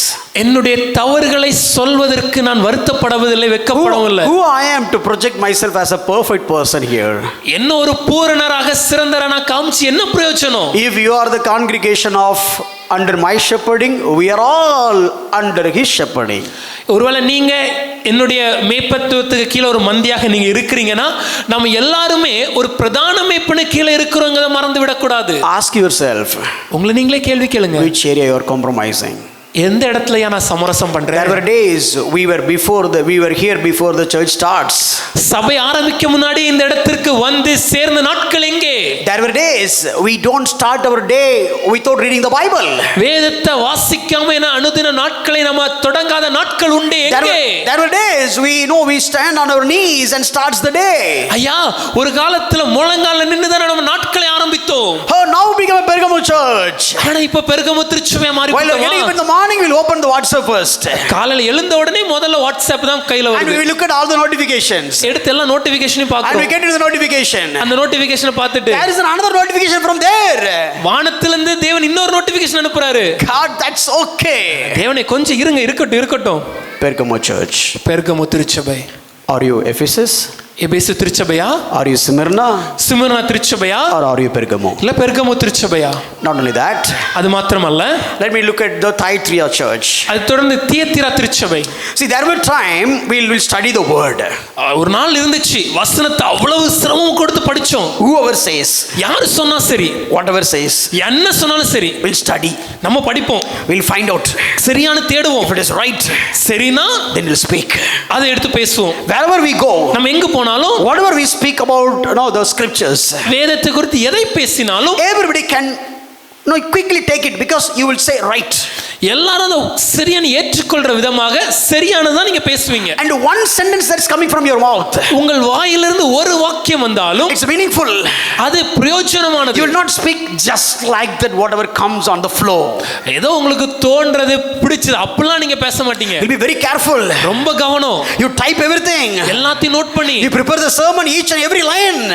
செய்திகளை ஒவ்வொரு வார்த்தை ஒவ்வொரு லைனையும் குறிப்பெடுத்து விட்டு Look at the notes. அந்த நோட்ஸை பார்த்து and very clearly and with clarity we will represent. அந்த குறிப்புக்கு ஏற்ற விதமாக தெளிவாக அதை எடுத்துரைப்போம். Nowadays, ஆனா இப்போ whoever comes, யார் வந்தாலும் சரி, whatever doctrine, எந்த செய்தி சொன்னாலும் சரி, let's not hurt them. ஐயா தப்புன்னு சொல்லி அவங்கள காயப்படுத்த கூடாது. Let's not blame them. அவங்கள குறை சொல்லாதீங்க. That's okay, brother. இருந்துட்டு போட்டுமே. They are also serving Christ. அவங்களும் ஏதோ ஒரு வழியில கிறிஸ்துவ தான சேவிக்கறாங்க. They are also Jesus. They are also Christians. அவங்களும் கிறிஸ்தவங்க தான சொல்லிக்கறாங்க. Reason 1. முதல் காரியம், it is not their failure. அது அவர்கள் தோல்வி அல்ல. It is your failure. இது உங்கள் தோல்வி. Because you don't know what is right. ஏனென்றால் சத்தியம் என்னவென்று நாம் அறியவில்லை. And you are not ready to stand for truth. சத்தியத்திற்காக நிற்கவும் தயாராக இல்லை. You are afraid. பயம்யா. If somebody is throwing the stone, what will happen? யாராவது விரோதமாக கல் எறிந்தா என்ன செய்வது? Oh, if you are talking this topic, people will not like you.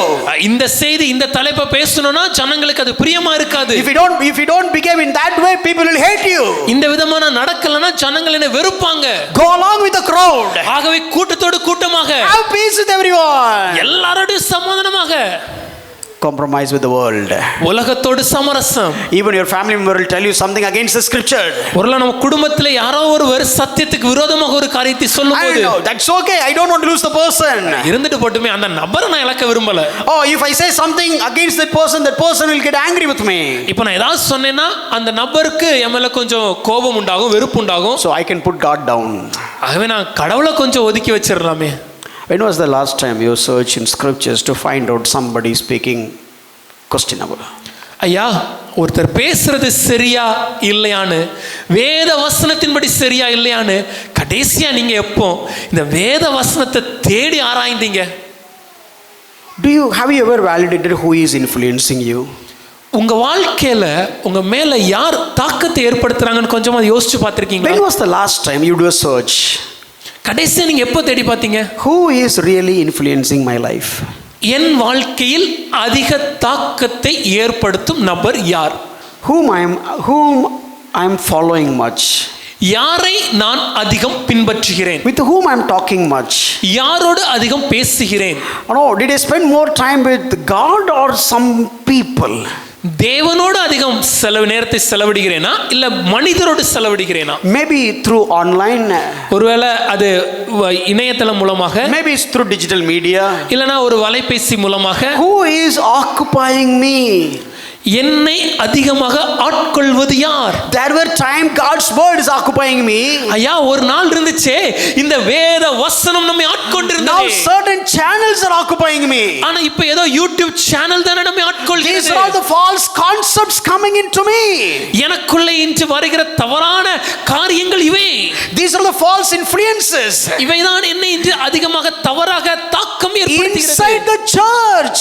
சபைக்குள்ளாகவும். தியேத்ரா திருச்சபையே, don't get corrupted. நீங்க சீர்குலைந்து விடாதீர்கள். Let me give you a small illustration. ஒரு சின்ன உதாரணம் சொல்றேனே. Next week, அடுத்த வாரம். Don't do that, by the way. Don't do that, by the way. தயவு செய்து செஞ்சிராதீங்க, புரிவதற்காக. Just 1 week. ஒரு வாரம் மாத்திரம். Watch 10 serials. ஒரு 10 சீரியலை நீங்க பாத்தீங்கன்னா, or web series, இல்ல வெப் சீரிஸை பாத்தீங்கன்னா, or crime series, crime series பாத்தீங்கன்னா, just 10 episodes, ஒரு 10 எபிசோட மட்டும் பாத்தீங்கன்னா, 11th the next day, அதுக்கு அடுத்த நாள் you just do a quick check on your mind. உங்க மனதை கொஞ்சம் நீங்க அப்படியே சோதனை பண்ணீங்கன்னா, let me tell you, it will corrupt. It has to be corrupted. அது கண்டிப்பா சீர்குலைந்து தான் இருக்கும். அது சீர்குலைந்து மாத்திரமே காணப்படும். Maybe you feel comfort yourself. ஒருவேளை நீங்க உங்களே தேற்றிக் கொள்ளலாம். I don't see any serial. நான் சீரியல்லாம் பார்க்க மாட்டேன் brother. I don't see any web series at all. Web சீரிஸ்லாம் சேச்சா பார்க்கவே மாட்டேன். Somewhere I will know. Whenever I'm free, I'll watch movie. That's it. எப்பலாம் தோணுதோ அப்ப படம் மட்டும் பார்ப்பேன். I'll watch trailers. That is not wrong. Trailer பார்க்கறதுல என்ன தப்பு? சில பேர் இப்போ ஏன் இதை ஏன் தொட்டா இப்போ அப்படின்னு யோசிப்பாங்க. எனக்கு தெரியும். No, maybe if this is sin. ஒருவேளை இது பாவம் நீங்க சொன்னீங்கன்னா Watching shorts 2 minutes, sorry, 1.5 minutes, 2 minutes அந்த shorts. 1.5 நிமிஷம் 2 நிமிஷம் அப்படி ஷார்ட்ஸா தள்ளிட்டு இருக்கோமே. Sir, 2.5 hours watching movie is wrong. 2.5 மணி நேரம் படம் பார்க்கறது தப்புன்னு சொல்றோம். But if you make it slices அத துண்டு துண்டாக்கி and watching 2 minutes shorts, that is not wrong. ஒரு 2 நிமிஷம் ஷார்ட்ஸா பார்த்தா தப்பு இல்ல. Your mind has got corrupted. நம்மளுடைய மனமானது அது மதிகெட்டு விட்டது. You became a Thyatira church. தியேத்திரா சபையாக மாறிவிட்டோம். Just check. கொஞ்சம் யோசிச்சு பாருங்க. No, there were time in our church we evaluating the digital wellness, all these things. முன்னாடிலாம் ஒரு நாள் நம்ம சபையில் எல்லாரும் நம்ம சேர்ந்து மொபைலை எவ்வளவு நேரம் நம்ம யூஸ் பண்ணுறோங்கிறத ஒரு ஆப் மூலமாலாம் கண்டுபிடிச்சோம். When was the last time you were so careful about what you watch and how do you spend your mobile and how do you spend your time with the mobile? ஐயா, உங்கள் கரத்தில் இருக்கக்கூடிய கைபேசியில் நீங்கள் எதை பார்க்குறீங்க, எதில் நேரம் செலவிடுறீங்க, எதற்காக பயன்படுத்துறீங்க என்ற காரியத்தை குறித்து கடைசி நீங்கள் எப்போ இவ்வளவு கரிசனையோடு அக்கறையோடு இருந்தீங்க? Corrupted influence will corrupt you or at least will take you to a place of compromise. சீர்குலைந்த இல்லை சீர்கெட்ட ஒரு தாக்கம் நம்முடைய வாழ்க்கையில் ஏற்பட்டுச்சுன்னா அது நம்முடைய வாழ்க்கையை ஒரு சமரச நிலைக்கு கொண்டு செல்லும். Next one. அதற்கு அடுத்தது The church of Sardis. Sardis திருச்சபை. It's a feeble church. அது கொஞ்சம் ஒரு எளிமையான ஒரு சபை. No, very like in a sleepy mode. எப்பவுமே இப்படி சொல்லாம எளிமைன்னு சொல்றத விட தூங்கிட்டே இருக்கிற ஒரு சபை. See, there were time your life was in threat. நம்ம வாழ்க்கையில ஒரு சில காலகட்டத்தில் வாழ்வா சாவாங்கிற போய் ஒரு கேள்விக்குறியான தருணம். But you said God is there, brother. ஆனா அப்பவும் தைரியம் மட்டும் தேவன் இருக்கிறார் ஐயா. But now you got little fever. ஆனா இப்போ லைட்டா ஒரு சின்ன காய்ச்சல் தான். You are not coming to church. ஆனா காய்ச்சலுக்கே சர்ச்சுக்கு வர மாட்டோம். Why? ஏன்? It will spread. காய்ச்சல் பரவிடுச்சுனா or else it will become more dangerous. அது இன்னும் ஆபத்தா மாறிடுச்சுனா. And brother, my friend has come. என் நண்பர் வந்தாரு. He will mistake me. அவர் என்ன தப்பா எடுத்து பாரல. So church became a feeble. இன்னைக்கு சபை ரொம்ப கேஷுவலா மாறிடுச்சு. There were time we stand for God even it comes to death. வாழ்வா சாவான சமயம் வந்தாலும் நாம் தேவனுக்காக நின்ற நாட்கள் உண்டு. Slowly we become feeble. ஆனா கொஞ்சம் கொஞ்சமா அதை இழந்து விட்டோம். Slowly we become comfortable. கொஞ்சம் கொஞ்சமா சொகுசு வாழ்க்கைக்கு பழகி விட்டோம். There were time you rugged and solid. ஒரு நாள்ல கரடு முரடாக தேவனுக்கென்று எதையும் தாங்கும் இதயமாக நின்றோமே. But now you are raising your generation as a feeble generation. ஆனால் இன்று நம்முடைய அடுத்த தலைமுறையை ரொம்ப ரொம்ப எளிதா ரொம்ப பக்குவமில்லாத ஒரு கூட்டமாக தான் வளர்க்கிறோம். மென்மையா வளர்க்கிறோம். We raise them as very feeble. We became so feeble. நாம் மென்மையாக மாறிவிட்டோம். A small problem, சின்ன பிரச்சனை வந்தாலே, a small pain, ஒரு சின்ன வலி வந்தால், a small failure, ஒரு சின்ன தோல்வி ஏற்பட்டால், a small dissatisfaction, ஒரு சின்ன ஏமாற்றம் a ஏற்பட்டால், small disappointment, ஒரு சின்ன எதிர்பார்த்த காரியம் நடைபெறாவிட்டால், stopping you seeking God. அதுவே தேவனை தேடுறது நிறுத்திடுது. There were time you ready to die. ஐயா, ஒரு நாள் நம்ம வாழ்க்கையில தேவனுக்காக மரிக்கவும் ஆயத்தம் என்று இருந்தோமே. Now simple small problems are become an obstacles in seeking God. ஆனா இன்னைக்கு நம்ம வாழ்க்கையில சின்ன பிரச்சனைகள் கூட தேவனை தேடுவதற்கு ஒரு தடைக்கல்லாக மாறிக்கொண்டிருக்கிறது. It's something like you are let me put it this way, if I'm awake, அது எப்படி சொல்லாம நான் இன்னைக்கு விழித்திருந்தேன்னா, if there is a snake is passing by, பக்கத்துல ஒரு பாம்பு இருந்துச்சுன்னா would I react or not? அதை பார்த்து நான் ஏதாவது செய்வேனா, ரியாக்ட் பண்ணுவேனா மாட்டேனா? Would you react or not? நீங்க பாம்பை பார்த்தா என்ன பண்ணுவீங்க? At least you move or you run, do something. அங்கிருந்து ஓடிடுவோம், இல்லை ஏதாவது செய்வோம், தப்பிப்போம். If you are sleeping, உறங்கிட்டு இருந்தீங்கன்னா, deep sleep, ஆழ்ந்த தூக்கம், a serpent was passing by, ஒரு பாம்பு பக்கத்திலே போயிட்டு இருக்கு, now nothing will happen. எந்த ரியாக்ஷனும் இருக்காது. Earlier, if the snake has come, you just saw, no, you had to come, but no, we have to kill it. இதுக்கு முன்பாக அந்த பாம்பை பார்த்த உடனே we want try to take the stone, we have to kill it somehow. That is how we react. Earlier, a small sinful thought spoil your sleep. முன்னாட்களில் ஒரு சின்ன பாவமான சிந்தனையே நம்முடைய வாழ்க்கையை அப்படி நம்ம தூக்கத்தை கெடுக்குங்க. But nowadays, ஆனால் இப்போ we can have a very good fight with the spouse and we can have a very good sleep. அந்த மனைவியோடு ஒரு மிகப்பெரிய சண்டை போட்டுக்கொண்டு கூட நல்ல ஒரு உறக்கத்தை உறங்க முடியும். We'll have all the lustful thoughts, but still we have very good relationship with God. எல்லா தவறான பாவமான இச்சைகளும் இருந்தாலும் தேவனோட நல்ல உறவுல இருக்க முடியுது. And we'll have angry and we don't feel like we are angered. கோபத்தோட இருக்கிறோம், ஆனா கோபம் தப்புங்கிறது கூட நமக்கு புரிய மாட்டேங்குது. We do have irritation, but we project as if like we don't have anything, any wrong feelings, any hard feelings. ஒரு வெறுப்போட இருக்கிறோம், ஆனா இதுல என்ன பிரச்சனை அப்படிங்கிற மாதிரியான ஒரு மனப்பக்குவத்தோட காணப்படுறோம். பழகிடுச்சு. We are getting used to it. Earlier சும்மா தொட்டாலே குத்துச்சு. Earlier times, even if a small prick, we will be so alarmed. Today it become numb. ஆனா இன்னைக்கு மறத்து போயிடுச்சு. And we used with that. அதுக்கு பழகி போயிட்டோம். And we just moving and just keep moving on our spiritual life. அப்படியே நம்ம ஆவிக்குரிய வாழ்க்கையை வாழ பழகி கொண்டோம். And keep moving forward. அப்படியே முன்னாடி போயிட்டு இருக்கிறோம். Week by week. ஒவ்வொரு வாரமும் month by month. மாத கணக்காயிடுச்சு. Christmas to Christmas. ஒவ்வொரு கிறிஸ்துவ ஆராதனையும் தாண்டி year to year. நியூ இயரா கடந்து போயிட்டோம். The sensitivity has not changed. ஆனா அந்த உணர்த்தப்பட்ட இருதயம் மாறலையே. But the numbness is keep increasing. ஆனா மரத்து போன இருதயம் உயர்ந்து கொண்டே இருக்குது. And calling ourselves as Christians. ஆனாலும் நம்ம என்ன சொல்றோம்? கிறிஸ்தவங்கன்னு சொல்லி. Wake up. விழித்துக் கொள்ள வேண்டும். Watchful. கவனமாக இருக்க வேண்டும். You are like a church of Sardis. Sardis திருச்சபையாக இருக்க கூடாது. And the last one. அதற்கு அடுத்து கடைசியாக. And we are going to talk about Philadelphia later, but I'll just go to the last one. Philadelphia சபை குறித்து நான் அடுத்ததாக பேசுகிறேன். அதற்கு முன்பாக கடைசியாக உள்ள சபை குறித்து Laodicea church. லவோதிக்கே திருச்சபை. Bible called it as like kind of a foolish church. வேதம் அழைக்கும்போது ஒரு பைத்தியக்காரத்தனமான திருச்சபையாக This காண்பிக்கிறது. church is just full of all the evil things. எல்லா விதமான தவறான காரியங்களும் அந்த திருச்சபையில் உண்டு. Either you have to be hot or cold. ஐயா ஒண்ணுல அனலா இருக்கணும் இல்ல குளிரா இருக்கணும். You will speak about peace in the church and you will have fight at home.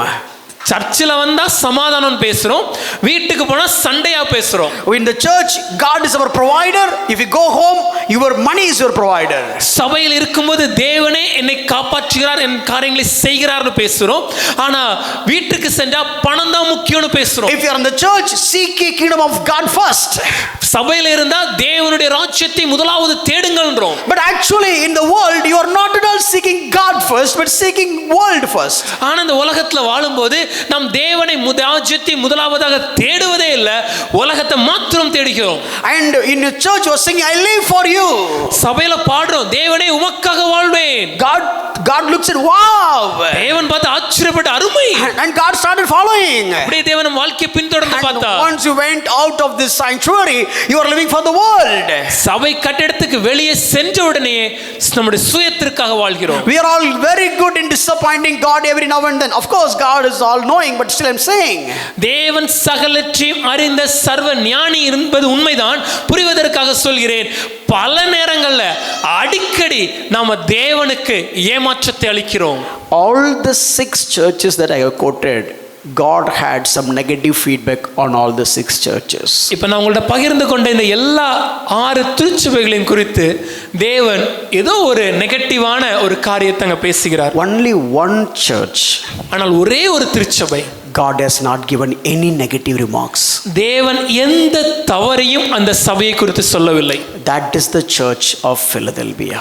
அதுதான் பிலதெல்பியா திருச்சபை. I have 15 minutes. எனக்கு 15 நிமிடங்கள் இருக்கிறது. I have at least 50 slides. ஆனா கிட்டத்தட்ட 50 ஸ்லைட்ஸ் குறிப்புகள் இருக்கு. Let me talk about 3 or 4 key points, just the points when it comes to this Philadelphia church. ஆகவே 3 அல்லது 4 முக்கிய குறிப்புகளை மாத்திரம் சொல்ல விரும்புகிறேன். Turn to your Bible to Revelation chapter 3 verse 7 to 13. உங்கள் வேதாகமங்களை திருப்பிக் கொள்ளுங்கள். வெளிப்படுத்தல் விசேஷம் 3ஆம் அதிகாரம் 7 to 13 வசனங்கள்.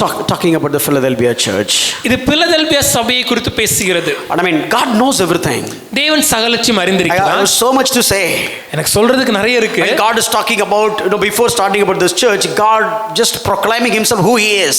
தேவன் இந்த சபைக்கான கடிதத்தை எழுதுவதற்கு முன்பாக தான் யார் என்பதை விளக்குகிறார். I have the keys. என் கையில் சாவி இருக்கிறது. And I am omnipotent God. நான் சர்வத்தையும் அறிந்த தேவன். I know everything. சர்வ ஞானி. Go back and study. I am sovereign. நான் ஏக சக்கராதிபதி. And I am in control. நான் சகலத்தையும் கரத்தில் வைத்திருக்கிறேன். I have the control over even the Hades. இன்னும் சொல்லப்போனா பாதாளத்துக்கு மேலேயும் என் கரத்திற்கு கீழே தான் இருக்கிறது. I do have the control over the heaven. I do have the control over Hades. Everything is under my control. பரலோகமாக இருந்தாலும் சரி பாதாளமாக இருந்தாலும் சரி அனைத்தும் தேவன் கரத்தில் இருக்கிறது. So I know everything that you do. நீங்கள் செய்கிற சகலவற்றையும் நான் அறிந்திருக்கிறேன். I know everything that you see. நீங்கள் பார்க்கிற சகலவற்றையும் நான் கவனிக்கிறேன். I know everything you say. நீங்கள் பேசுகிற ஒவ்வொன்றையும் நான் கவனிக்கிறேன். I know everything you feel. நீங்கள் உணர்கிற காரியங்களையும் நான் அறிந்திருக்கிறேன். In fact, I know everything that even you think. இன்னும் சொல்லப்போனா நீங்க சிந்திக்கிற சிந்தனைகளையும் நான் அறிவேன். இப்படி எல்லாமே தெரிஞ்ச தேவன் எப்படி இந்த சபையை பத்தி குறை சொல்லாம விட்டாரு? If God who knows all these things, how come such a God could not give any negative feedback about this church? I'm wondering what is there in that church. நான் உண்மையாவே ஆச்சரியப்பட்டேங்க. அப்படி இந்த சபையில் என்ன இருக்கிறது? Nobody is perfect. ஐயா யாருமே பூர்ணர் இல்ல. I'm sure even the Philadelphia church is also not perfect. நிச்சயமாகவே என்னால சொல்ல முடியும். நான் எப்படி பார்க்கிறேனா இந்த பிலதெல்பியா சபையும் பூரணமாக இருந்திருக்க வாய்ப்பில்லை. They will also have the congregation like us. அவங்களுக்கும் நம்மை போல தான் ஒரு சபையார் இருந்திருப்பார்கள். Of course there will be ups and downs.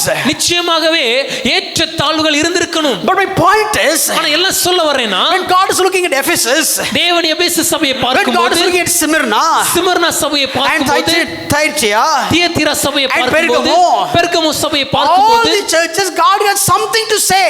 இந்த எல்லா சபைகளையும் குறித்து எதிர்மறையான காரியங்கள் ஏதோ ஒன்றை தேவன் சொல்கிறாரே. Fantastic, a negative way. ஒரு நெகட்டிவா எதிர்மறையாக ஒரு காரியங்களை சொல்கிறார். And the same God who knows everything, தேவன் சகலவற்றையும் அதே தேவன் அனைத்தையும் அறிந்த தேவன் தான். the God who is in control, who is sovereign, அனைத்தையும் தன்னுடைய கரத்தின் ஆளுகை கீழே வைத்திருக்கிற ஏக சக்கராதிபதி obviously had to say something about this church as well. அவர் இந்த சபையும் குறித்து ஏதாவது ஒன்று எதிர்மறை சொல்ல வேண்டுமே. But he didn't say anything. ஆனா அவர் சொல்லலையே. I'm wondering, oh Philadelphia church, நான் ஆச்சரியப்படுகிறேன் Philadelphia திருச்சபையே. how come you have not received any negative remarks from the mouth of God? எப்படி தேவனுடைய வாயிலிருந்து ஒரு எதிர்மறையான காரியங்களை கூட பெறாமல் நீங்கள் காணப்பட்டீர்கள்? See, the words are coming from the Holy One. இது யாருடைய வாயிலிருந்து வரும் வார்த்தைனா பரிசுத்தமுள்ளவருடைய வாயில் He வார்த்தைகள். expect holiness. ஆகவே பரிசுத்தத்தை எதிர்பார்ப்பார். But he didn't make any negative comment. ஆனா அவர் நெகட்டிவா எதுவும் சொல்லல. And the words are coming from the true one. சத்தியமுள்ளவருடைய வார்த்தைகள். He is expecting truth from you. ஆகவே சத்தியத்தை எதிர்பார்ப்பார். He cannot compromise hypocrisy. அவர் சமரசம் செய்து மாய்மாலத்தை சமரசம் செய்ய மாட்டார். But still he didn't say any negative comment. ஆனாலும் எதிர்மறையா எதுவும் சொல்லலையே. And look at who is the God. அந்த தேவன் யார்? He has the key of David. தாவீதின் திறவுகோலை உடையவர். He can open any door. அவர் எல்லாவற்றையும் திறக்க முடியும். He can close any door. எதையும் பூட்டவும் முடியும். Such kind of authority he has. அப்படிப்பட்ட அதிகாரம் உடையவர். But he's look at the church. ஆனா அந்த சபையை பார்த்து, hey, I will keep the door open for you. நான் அந்த கதவை உங்களுக்காக திறந்து வச்சிருக்கேன். Hey Philadelphia, what did you do? Philadelphia சபையே நீங்கள் என்ன செய்தீர்கள்? The holy God, பரிசுத்த தேவன், the truthful God, சத்திய தேவன், the God who has all the authority, அனைத்து அதிகாரம் உடைய தேவன், who can open, who can close, பூட்டவும் முடியும் திறக்கவும் முடியும் அந்த தேவன். அப்படி என்னப்பா பண்ண? உனக்கு திறந்து வைக்கிறேன்னு சொன்னாரு. What did you do for such a God to say I have kept an open door for you? How many of you want to become that kind of church? இப்படிப்பட்ட ஒரு சபையாக எத்தனை பேர் மாறணும் ஆசைப்படுறீங்க?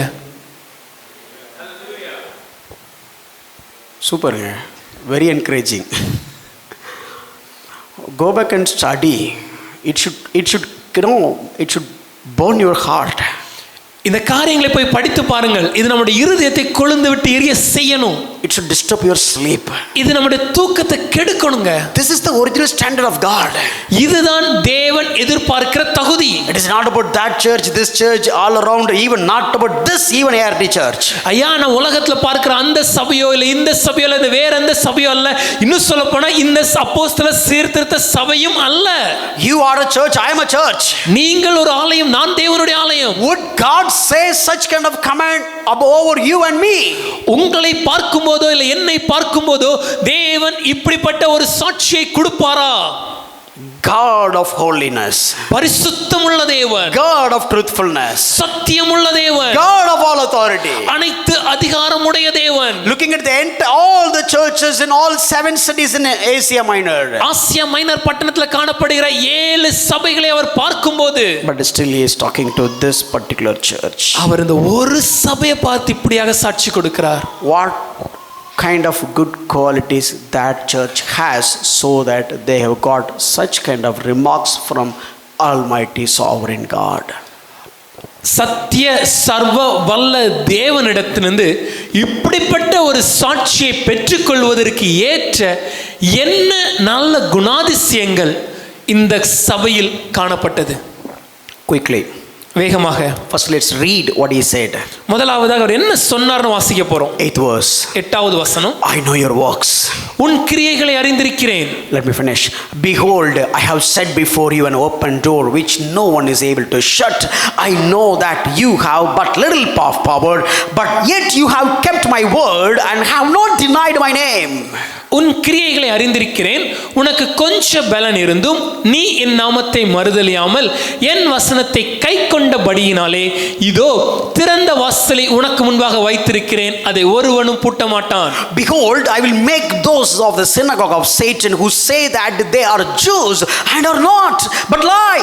Behold, I will make them come and bow down before your feet, and they will learn that I have loved you. இதோ யூதர் அல்லாதிருந்தும் தங்களை யூதர் என்று பொய் சொல்கிறவர்களாகிய சாத்தானுடைய கூட்டத்தாரில் சிலரை உனக்கு கொடுப்பேன். இதோ அவர்கள் உன் பாதங்களுக்கு முன்பாக வந்து பணிந்து நான் உன்மேல் அன்பாய் இருக்கிறதை அறிந்து கொள்ளும்படி செய்வேன். Because you have kept my word about patient endurance, I will keep you from the hour of trial that is coming on the whole world to try those who dwell on the earth. என் பொறுமையை குறித்து சொல்லிய வசனத்தை நீ காத்து கொண்டபடியினால் பூமியில் குடியிருக்கிறவர்களை சோதிக்கும்படியாக பூச்சக்கரத்தின் மேலெங்கும் வரப்போகிற சோதனை காலத்திற்கு தப்பும்படி நானும் உன்னை காப்பேன். Okay, let me quickly put it. கொஞ்சம் வேகமா சொல்றேன். This is climax, please listen. இதான் நம்முடைய செய்தியின் முடிவு. ஆகவே கொஞ்சம் கவனமா கவனிங்க. I cannot skip anything, that's what I said, all that. என்னால எதையும் இதுல விட முடியாதனால தான் எல்லாத்தையும் நான் வாசிச்சேன். Revelation 3:8. மூன்றாவது 8வது வசனம். What is the good thing that the church has? சபையில் காணப்பட்ட நல்ல குணாதிசயம் என்ன? I know that you have but little power. உனக்கு கொஞ்சம் பலன் இருந்தும். What is the little power? ஐயா, அந்த கொஞ்சம் பலன் என்ன? Oh, that man, that is man of God, he has a lot of power. ஐயா, அவர் தேவ மனுஷர், அநேக வல்லம் உண்டு. This guy has got saved yesterday, so he is a little power. இவர் வந்து நேத்து தான் ரட்சிக்கப்பட்டார், இவருக்கு கொஞ்சம் வல்லமை தான். And he is belong to that organization under that great man of God, so obviously he has a lot of power. அவர் அந்த மிகப்பெரிய ஸ்தாபனத்துல அந்த மிகப்பெரிய தேவ மனுஷன் கீழ இருக்கனால அநேக வல்லம் அவருக்கு உண்டு. Oh, you have started right now. இப்பதான் சபை ஆரம்பிச்சீங்க. Your journey is just starts. உங்க பிரயாணம் இப்பதான் ஆரம்பிச்சது. Wait for 40 years. ஒரு 40 வருஷம் காத்துங்க. And you have the power. அப்ப அதிகாரம். Rubbish. அப்படி இல்ல. This is not about the power of the Holy Spirit which is in them. இது பரிசுத்த ஆவியானவர், அவர்களுக்குள்ளாக இருக்கிற பரிசுத்த ஆவியானவர் அவர்களுக்கு அளிக்கிற வல்லமையை குறித்து பேசவில்லை. Maybe you are few in numbers. நீங்க கொஞ்சம் பேரா இருக்கலாம். Maybe you are a small crowd. இல்ல சிறிய கூட்டம். Maybe you don't have much money. இல்ல அதிக பணம் இல்லாமல் இருக்கலாம். Maybe you don't have much influence. அதிக தாக்கம் இல்லாமல் இருக்கலாம். Maybe you are not, you don't have much talent. அதிக தாளந்து இல்லாமல் இருக்கலாம். Or maybe you don't have much eloquency. இல்ல அதிக சொற்றொடர் வாக்கிய வல்லமை இல்லாமல் இருக்கலாம். Or you don't have much skills. அதிக திறமை இல்லாமல் இருக்கலாம். Or you don't have much, worthiness. இல்ல அதிக முக்கியத்துவம் இல்லாமல் இருக்கலாம். That is not the problem. ஐயா, அது முக்கியம் இல்ல. But whatever you have, ஆனா உங்ககிட்ட என்ன இருக்கு? whatever you have, உங்க இடத்துல என்ன இருக்கிறது? use it for him. அதை அவருக்காக பயன்படுத்தும். This church has little power. இந்த சபையில கொஞ்சம் தான் பலன். Maybe very few numbers. கொஞ்சம் பேரா இருக்கலாம். Maybe they don't have much influence on the society. இல்ல சமூகத்தின் மேல அதிக தாக்கம் அவர்களால் ஏற்படுத்த முடியாமல் Or இருக்கலாம். they don't have any political power. இல்ல அரசியல் பலன் இல்லாமல் இருக்கலாம். God said, ஆனால் தேவன் சொல்கிறார், if you read 1 Corinthians 1 கொரிந்தியரை படிக்கும்போது chapter 1 26 27 so on, 1ஆம் அதிகாரம் 26 27 வசனங்கள்ல, I am good in choosing the foolish one, நான் பைத்தியமானவைகளை தெரிந்து கொள்கிறேன். and I am choosing the foolish one, பைத்தியமானதை தெரிந்து கொண்டு, and I am choosing the weak one, பலவீனமானவைகளை தெரிந்து I am கொண்டு, choosing the despised one, ஒதுக்கப்பட்டவைகளை தெரிந்து கொண்டு, and I am choosing the people those who are not considered. எல்லாராலும் புறக்கணிக்கப்பட்டவர்களை தெரிந்து கொண்டு. If you have the little power, ஐயா உங்ககிட்ட கொஞ்சம் பலன் இருக்கா? if you are weak, நீங்க வீக்கா you இருக்கீங்களா? are despised, நீங்க ஒதுக்கப்படுறீங்களா? you feel like foolishness, பைத்தியக்காரமா மற்றவர்கள் முன்னாடி இருக்கிறீங்களா? you feel like rejected. எல்லாராலும் But புறக்கணிக்கப்படுகிறீர்களா? God is asking you, தேவன் உங்களை பார்த்து are கேட்கிறார், you ready to live for me even that what you have? இந்த கொஞ்ச பலத்தோடு எனக்காக வாழ நீ ஆயத்தமா? Let me tell you, if you have so much talent, ஐயா உங்ககிட்ட அதிக தாளந்து இருந்தால் you may get pride. பெருமை ஏற்படலாம். No, I do have one prayer in my life always. என் வாழ்க்கையில நான் ஒரு ஜெபத்தை அடிக்கடி செய்வேன். Thank God for my failures. என் தேவனுக்கு நான் எப்பொழுதும் என்னுடைய தோல்விகளுக்காக நன்றி சொல்வேன். Thank God for my weakness. என்னுடைய பயத்திற்காக, என்னுடைய இயலாமைக்காக நான் தேவனுக்கு நன்றி சொல்வேன். Thank God for all these things. I'm not good at that.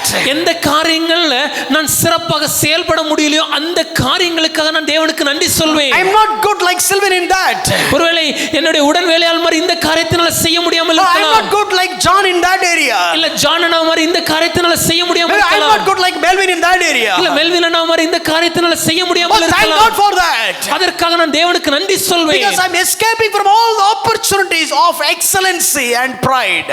ஆகவே எல்லா இடங்களிலும் சிறந்து விளங்கக்கூடிய ஒரு வாய்ப்பு எனக்கு இல்லாமல் இருப்பதாலே இந்த பெருமை எனும் காரியத்திலிருந்து நான் தப்பித்துக் கொள்கிறேன். There are so many graces I begged and asked. பல நாட்கள் நான் ஜெபித்து அழுதிருக்கிறேன். God, give me that grace. தேவனே இந்த கிருபை எனக்கு கொடுங்க. Give me this gift. இந்த வரத்தை எனக்கு கொடுங்க. Give me this ability. இந்த தாளந்து எனக்கு கொடுங்க. But there are so many things God has not granted. ஆனா பல காரியங்களை தேவனுக்கு அருளவில்லை. Thank God for that. அதற்காக நான் தேவனுக்கு நன்றி சொல்வேன். எனக்கு அருளப்படாத கிருபைகளுக்காக கர்த்தருக்கு ஸ்தோத்திரம், because I am safe. I thank God for all the gifts and the graces that he has not provisioned me. ஏனென்றால் நான் காப்பாற்றப்பட்டிருக்கிறேன். When I am weak, நான் பலவீனமாய் இருக்கும்போது I am strong. நான் பலவானானேன். Because my strength comes from Him. ஏனென்றால் என் பலனே அவர் மூலமாக தான். Nothing to boast about myself. என்னை பெருமை பாராட்ட ஒன்றுமில்லை. I know what all the areas I have conquered. எந்த இடங்களில் நான் வெற்றி கொண்டிருக்கிறேன் என்பதை I know all the areas where I have succeeded. எந்த இடங்களில் ஜெயித்திருக்கிறேன் என்பதை நான் அறிவேன். I know who made me or who given me strength to do that. அதே போல என்னை ஜெயிக்க வைத்தது, இந்த பலனை எனக்கு தந்தது யார் என்பதையும் நான் அறிவேன். ஜெயிக்கும் போதே தெரியும் உள்ளுக்குள்ள, டேய் இது யார்கிட்ட வந்துச்சு உனக்கு தெரியும். So when I get victory, I know myself who gave me that victory. Good that we are weak, because God gets the glory when God has done greater things through us. ஐயா நாம் பலவீனமா இருக்கிறது நல்லது. ஏனென்றால் நம்மை குறித்து தேவன் அசாத்தியமான காரியங்களை செய்யும் போது அதன் மூலமாக உண்டான அனைத்து மகிமையும் அவருக்கே உரியதாகிறது. Everybody want to become great. எல்லாருமே பெருசாகணும்னு எதிர்பார்க்கிறோம். Everybody want to become good. எல்லாருமே திறமையானவர்களா மாறுகிற வேண்டும். Everybody want to become big. எல்லாருமே பெரியவர்களாக வேண்டும் என்று எதிர்பார்க்கிறோம். But our view should be, ஆனா நம்முடைய மனப்பான்மை எப்படி இருக்கணும்னா, let him become big. Our பெரியவும், Let him get glory. Our மகிமைப்படவும். Oh, I do have little power. கொஞ்ச பலன் என்கிட்ட இருந்தா, I'm not a mega church. நான் ஒரு மிகப்பெரிய திருச்சபையாக I don't இல்லாமல் have this இருக்கலாம். kind of all the providences. ஒருவேளை இந்த விதமான எல்லா விதமான தெய்வீக காரியங்களும் எனக்கு கொடுக்கப்படாமல் இருக்கலாம். Thank God.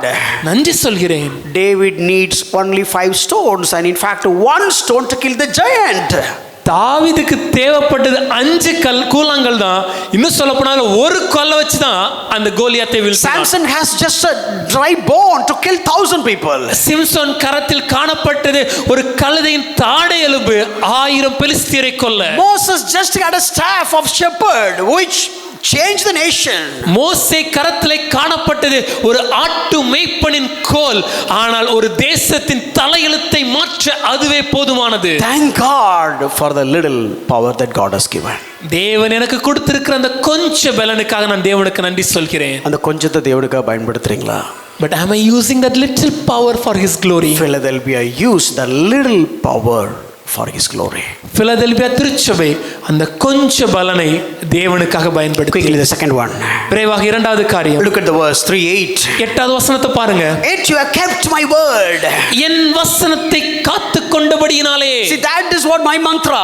இதுதான் என்னுடைய வாழ்க்கையின் அடிப்படை விதி. Why we are preaching the word? ஏன் வசனத்தை பிரசங்கிக்கிறோம்? Why we don't encourage all the gimmick stuff? ஏன் இந்த வேலை சும்மா ஏமாத்துற காரியங்களை நம்ம என்கரேஜ் பண்றது இல்ல? All the 7 churches, இந்த 7 சபைகளை பார்க்கும்போது God has given us a metaphor. தேவன் ஒரு உவமையாக நமக்கு வைத்திருக்கிறார். But God is talking about this church. ஆனால் இந்த சபையை குறித்து பேசும்போது You kept my word. வசனத்தை கைக்கொண்டாய். That's what we said, learning the word. ஆகவே தான் சொல்றோம் வசனத்தை கற்றுக்கொள்ளுங்கள். Living the word. வசனத்தின்படி வாழுங்கள். If you want to please God, தேவனை பிரியப்படுத்த விரும்பினீர்கள் என்றால், if you want to become a perfect church, ஒரு பூரண சபையாக மாற வேண்டும் என்றால், if you want to become a perfect congregation in the eyes of God who has called you, உங்களை அழைத்த தேவனுடைய கண்களுக்கு முன்பாக ஒரு பூரணமான ஒரு வாழ்க்கையை நீங்கள் வாழ வேண்டும் என்றால், bound yourself to His revelation. அவருடைய வெளிப்பாடுகளுக்கு வசனத்திற்கு உங்களை அர்ப்பணித்து அதன் மூலமாக கட்டிக்கொள்ளுங்கள். Be captivated with the word of God. தேவனுடைய வார்த்தையில் அகப்பட்டுக் கொள்ளுங்கள். Be controlled by the word of God. தேவனுடைய வார்த்தை உங்களை ஆளுகை செய்யட்டும். Be governed by the word of God. தேவனுடைய வார்த்தை உங்களை வழிநடத்தட்டும். Let the word of God smash you to pieces. தேவனுடைய வார்த்தை உங்களை அடித்து நொறுக்கட்டும். And let the word of God build you as a tower. தேவனுடைய வார்த்தையானது பெரிய கோபுரங்களாக உங்களை கட்டி எழுப்பட்டும். Whether you got smashed or whether you got being built, but let the word of God do its work. உடைக்கப்பட்டாலும் சரி, உருவாக்கப்பட்டாலும் சரி, வசனமே அதை உங்களுடைய வாழ்க்கையில் செய்யட்டும். Is it happening in your life? ஐயா உங்க வாழ்க்கையில் நடக்குதா? Any decision? எந்த முடிவெடுத்து எந்த காரியம் முடிவெடுத்தாலும், direction, உங்களுடைய வழிநாட்டுதல், any determination, உங்களுடைய முடிவுகள், anything that you make, எதை நீங்க உங்களுக்கு பிரியமானதா இருந்தாலும் would you do நீங்க செய்வீங்களா? according to keep yourself kept the word. தேவனுடைய வார்த்தையின்படி நீங்க அதை செய்வீங்களா? Lot of scriptures, but move on. அநேக வசனங்கள் இருக்கிறது, ஆனா நேரம் இல்ல. Third one. மூன்றாவது காரியம். Look at Revelation 3:8. அதே எட்டாவது வசனம். Oh, you have not denied my name. என் நாமத்தை மறுதலியாமல். You have not denied my name. ஐயா அவருடைய நாமத்தை மறுதலிக்கல. Look at your loyalty with Christ. தேவனுக்கு நீங்கள் எந்த அளவுக்கு லாயலா இருக்கிறீங்க? Are you loyal to God? தேவனுக்கு உண்மையா இருக்கிறோமா? Are you committed to God? தேவனோட உடன்படிக்கையா இருக்கிறோமா? You are loyal to your workplace. வேலைக்கு உண்மையா இருக்கிறோம். You are loyal to your relationships. உங்களுடைய உறவுகளுக்கு உண்மையா இருக்கீங்க. You are loyal to all your belongings. உங்களுடைய பொருள்களுக்கு உண்மையா இருக்கீங்க. You are loyal to your children. உங்க பிள்ளைகளுக்கு உண்மையா இருக்கீங்க. But who is the owner of all? ஆனா இந்த எல்லா காரியத்தையும் உங்களுக்கு அருளிய சொந்தக்காரர் யார்? He has given everything. அவரே உங்களுக்கு அருளினார். Do you loyal to him? அவருக்கு உண்மையா இருக்கிறோமா? என்னைக்காவது அவர் பேர் அசிங்கப்படுத்திருக்கிறீங்களா? Have you ever brought shame to his name? என்னைக்காவது உங்களை பார்த்துட்டு ஒரு கிறிஸ்தவன் வந்து அப்படி பண்ணுவானா? When has somebody called us and seen us and you are a Christian and you live like this? Or after you done something you look at mirror and say that, okay, yes, I have not behaved in that way and I have behaved this way. Lord, glory to your name. இல்லனா ஏதாவது ஒரு காரியத்தை செய்து முடித்த பின்பாக நாமளே கண்ணாடி முன்னாடி நின்று பார்க்கும்போது நான் இந்த விதமாக செயல்படாமல் ஒரு கிறிஸ்தவனாக இப்படி செயல்பட்டதனால தேவனே உம்முடைய நாமம் மகிமைப்பட்டதுன்னு சொல்ல முடியுமா? It costs a lot of money. ஒருவேளை பணத்தை நாம் இழந்திருக்கலாம். No matter. பிரச்சனை இல்லைங்க. Loyal to him. அவருடைய நாம மகிமைக்காக. It costs a lot of pain. அது அதிக வலிகளை கொடுத்திருக்கலாம். No matter. கவலை இல்லை. I loyal to him. அவருக்கு உண்மையா நான் இருக்கிறேன். I will never cooperate with the devil.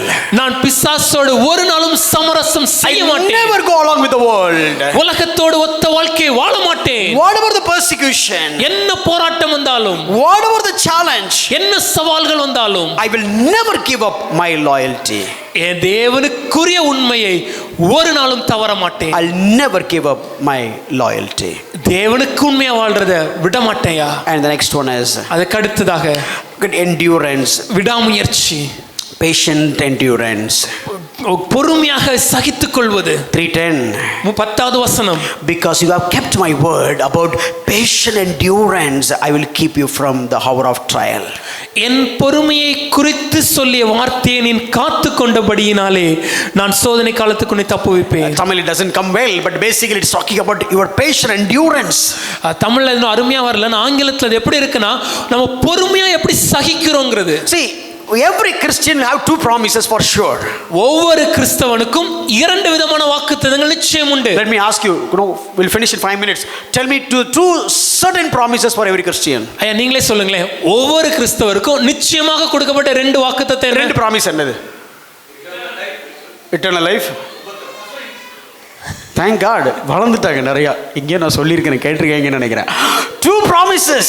ரெண்டு வாக்குத்தத்தங்களை தேவன் நமக்கு கொடுத்திருக்கிறார். Doesn't mean that he will give prosperity. அவர் செழிப்பை கொடுப்பாருங்கதல்ல. Of course he is a God of multiplication, I know that. அவர் நிச்சயமாகவே பெருக்கத்தின் தேவன் என்பதை நான் அறிவேன். New Testament has given so many promises. புதிய ஏற்பாட்டில் அநேக வாக்குத்தத்தங்கள் கொடுக்கப்பட்டிருக்கிறது. But the two key promises are, ஆனா ரெண்டு முக்கியமானது எதுனா, one is your eternal life has begun and it's everlasting. ஒன்று நித்திய ஜீவனானது நமக்கு ஆரம்பித்து விட்டது, அது நித்தியமாக நம் வாழ்க்கையில் இருக்கிறது. And another one is a trial. இன்னொன்று உபத்திரவம். அழகா சொல்லிப்பார் தமிழ்ல, உலகத்திலே உங்களுக்கு உபத்திரவம் உண்டு உண்டு. In this world you will have trials. You will have trials. நிச்சயமாகவே உண்டு. You will have eternal life. நிச்சயமாகவே நித்திய வாழ்க்கை உண்டு. And God is saying you will have troubles. அதே போல நிச்சயமாகவே உபத்திரவம் உண்டு. அது இனிக்கும் இது புளிக்கும். We like that but we hate this. ரூபாய் நோட்ல ஒரு சைடு ஓகேவா இருந்தா பரவாயில்லையா? But if it's a currency note, if it's okay only to have one side. Time is up. நேரமாகி விட்டது. Do you have the patience when you have the trials? ஐயா ஒரு உபத்திரவம் வரும்போது அதை பொறுமையாக சகிக்கிறோமா? They will come, will deal in detail, but let me the point is, முன்னாடி ஒரு நாள் இதை கொஞ்சம் விலாவரியாக படிக்க போறோம். நான் என்ன சொல்ல போறேன், whenever you have trials, வாழ்க்கையில போராட்டம் வரும்போது don't look at the problems. பிரச்சனையை பார்க்காதீங்க. Search for the grace that God has given in the midst of the trials. அந்த போராட்டத்தின் மத்தியிலே தேவன் உங்களுக்கு அருளி இருக்கிற கிருபைகளை தேடி பாருங்க. Many times when you have problems, you look at the problems. பல நேரம் நம்முடைய வாழ்க்கையில போராட்டம் வரும்போது போராட்டத்தையே பார்க்கிறோம். ஆண்டவரே உங்களுக்கு தெரியல, அது தெரியாமல கொடுத்தாரு. Lord, don't you know? But doesn't mean that God without knowing has given. Find out the benefits. அதற்குள்ளே காணப்படுகிற நலன்களை தேடுங்கள். Find out the grace. கிருபைகளை தேடுங்கள். Find out the favor. நன்மைகளை தேடுங்கள். If you have not gone through that situation, you would have not enjoyed that favor of God. ஒருவேளை இந்த விதமான போராட்டத்தின் பாதையில் நாம் கடந்து வராவிட்டால் அந்த போராட்டத்தின் மத்தியில் காணப்படுகிற கிருபைகளை நாம் அனுபவிக்காமல் போயிருப்போமே. Paul was on the journey of prison. Pavul சிறை கைதியாக சென்று கொண்டிருக்கிறார். Oh God, you have made me as a prisoner. தேவனே என்ன ஒரு சிறை கைதியா வச்சிட்டீங்களே. Oh see, I am not able to preach. என்னால பிரசங்கிக்க முடியல. I am here in the ship. நான் இந்த கப்பல்ல இருக்கிறேன். Paul, look at the favor. பவுலே அளிக்கப்பட்ட கிருபையை பாருங்கள். Julius treated you very kindly. அந்த யூபிலி என்ற அந்த அதிகாரி நூற்றுக்கு அதிபதி உன்னை எவ்வளவு ஒரு கரிசனையாக நடத்தினார். And he asked you to go out. வெளியே போயிட்டு வர சொன்னாரே. And no, look at God, the ship is getting wrecked. அது கப்பல் சேதம் ஏற்படுத்தி விட்டது. Paul, look at my grace. பவுலே என் கிருபையை பார்த்தாயா? Look at my favor. என்னுடைய நலன்களை பார்த்தாயா? Did you die? மரிக்கவில்லை. No, did you die? நீ மரித்தாயா? No, I didn't. இல்ல மரிக்கல. Not only you. நீ மாத்திரமல்ல. Because of you all 276 is alive. உன் மூலமாக 276 பேருடைய உயிர்களும் காப்பாற்றப்பட்டது. ஒருத்தன் கூட சாகல. தெரியுதா நான் உன் கூட இருக்கறேன்னு? யா. None of them perished. Do you understand? I am with you now. And Paul, God, you put just the ship is wrecked and coming to the place and the snake is bitten. தேவனே நான் இப்போ கப்பல் சேதம் ஆயிடுச்சு. ஆனா இப்போ நான் கரை சேர்ந்த தீவலி என்ன ஒரு கட்டுவிரியன் கடிச்சிருச்சு. Did you die? மரித்தாயா? But did you know that you got the favor from the people? இல்ல அந்த அற்பத்தின் மூலமாக எவ்வளவு நன்மைகளை பெற்றாய். Have you got this paved the path for the gospel meetings and the miracle and so on? இதன் மூலமான சுவிசேஷ கூட்டம் சத்தியத்தை அறிவிக்கிற செய்தியெல்லாம் நடந்தது. And they'll give you a lot of gifts. அநேக பரிசுகளை கொடுக்கறாங்க. Oh Lord, please look at me. Finally I am come to Rome as a prisoner. தேவனே நான் பாருங்க கடைசியா இப்ப கூட ரோம்ல ஒரு சிறை கைதியா தான் வந்திருக்கிறேன். Paul, பவுலே, you are in the jail or you are in your home? சிறையில் இருக்கிறீர்களா இல்ல வீட்டில் இருக்கிறீங்களா? நீங்க at home. இல்ல ஐயா வீட்ல தான் இருக்கிறேன். Look at all the prisoners. மற்ற எல்லா சிறை கைதிகள் எப்படி இருக்காங்க? Where are they? அவங்க எங்க இருக்காங்க? They are in the jail. அவங்க சிறையில இருக்காங்க. Do you see my grace? என் கிருபையை பார்த்தாயா? And you do you have visitors?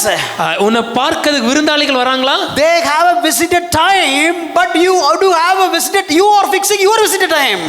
சிறைச்சாலையில் இருக்கவங்க எப்போ விருந்தினர் பார்க்கணுங்கிற நேரம் அவர்களுக்கு கொடுக்கப்படுது. ஆனா உங்களுக்கு விருந்தினர் எப்போ வரணுங்கிற நேரத்தை நீங்களே தீர்மானிக்க முடியுது. You decide. நீங்க தீர்மானிக்கிறீங்க. Are you loyal to him and are you endured with patience? தேவனுக்கு உண்மையா இருக்கிறோமா?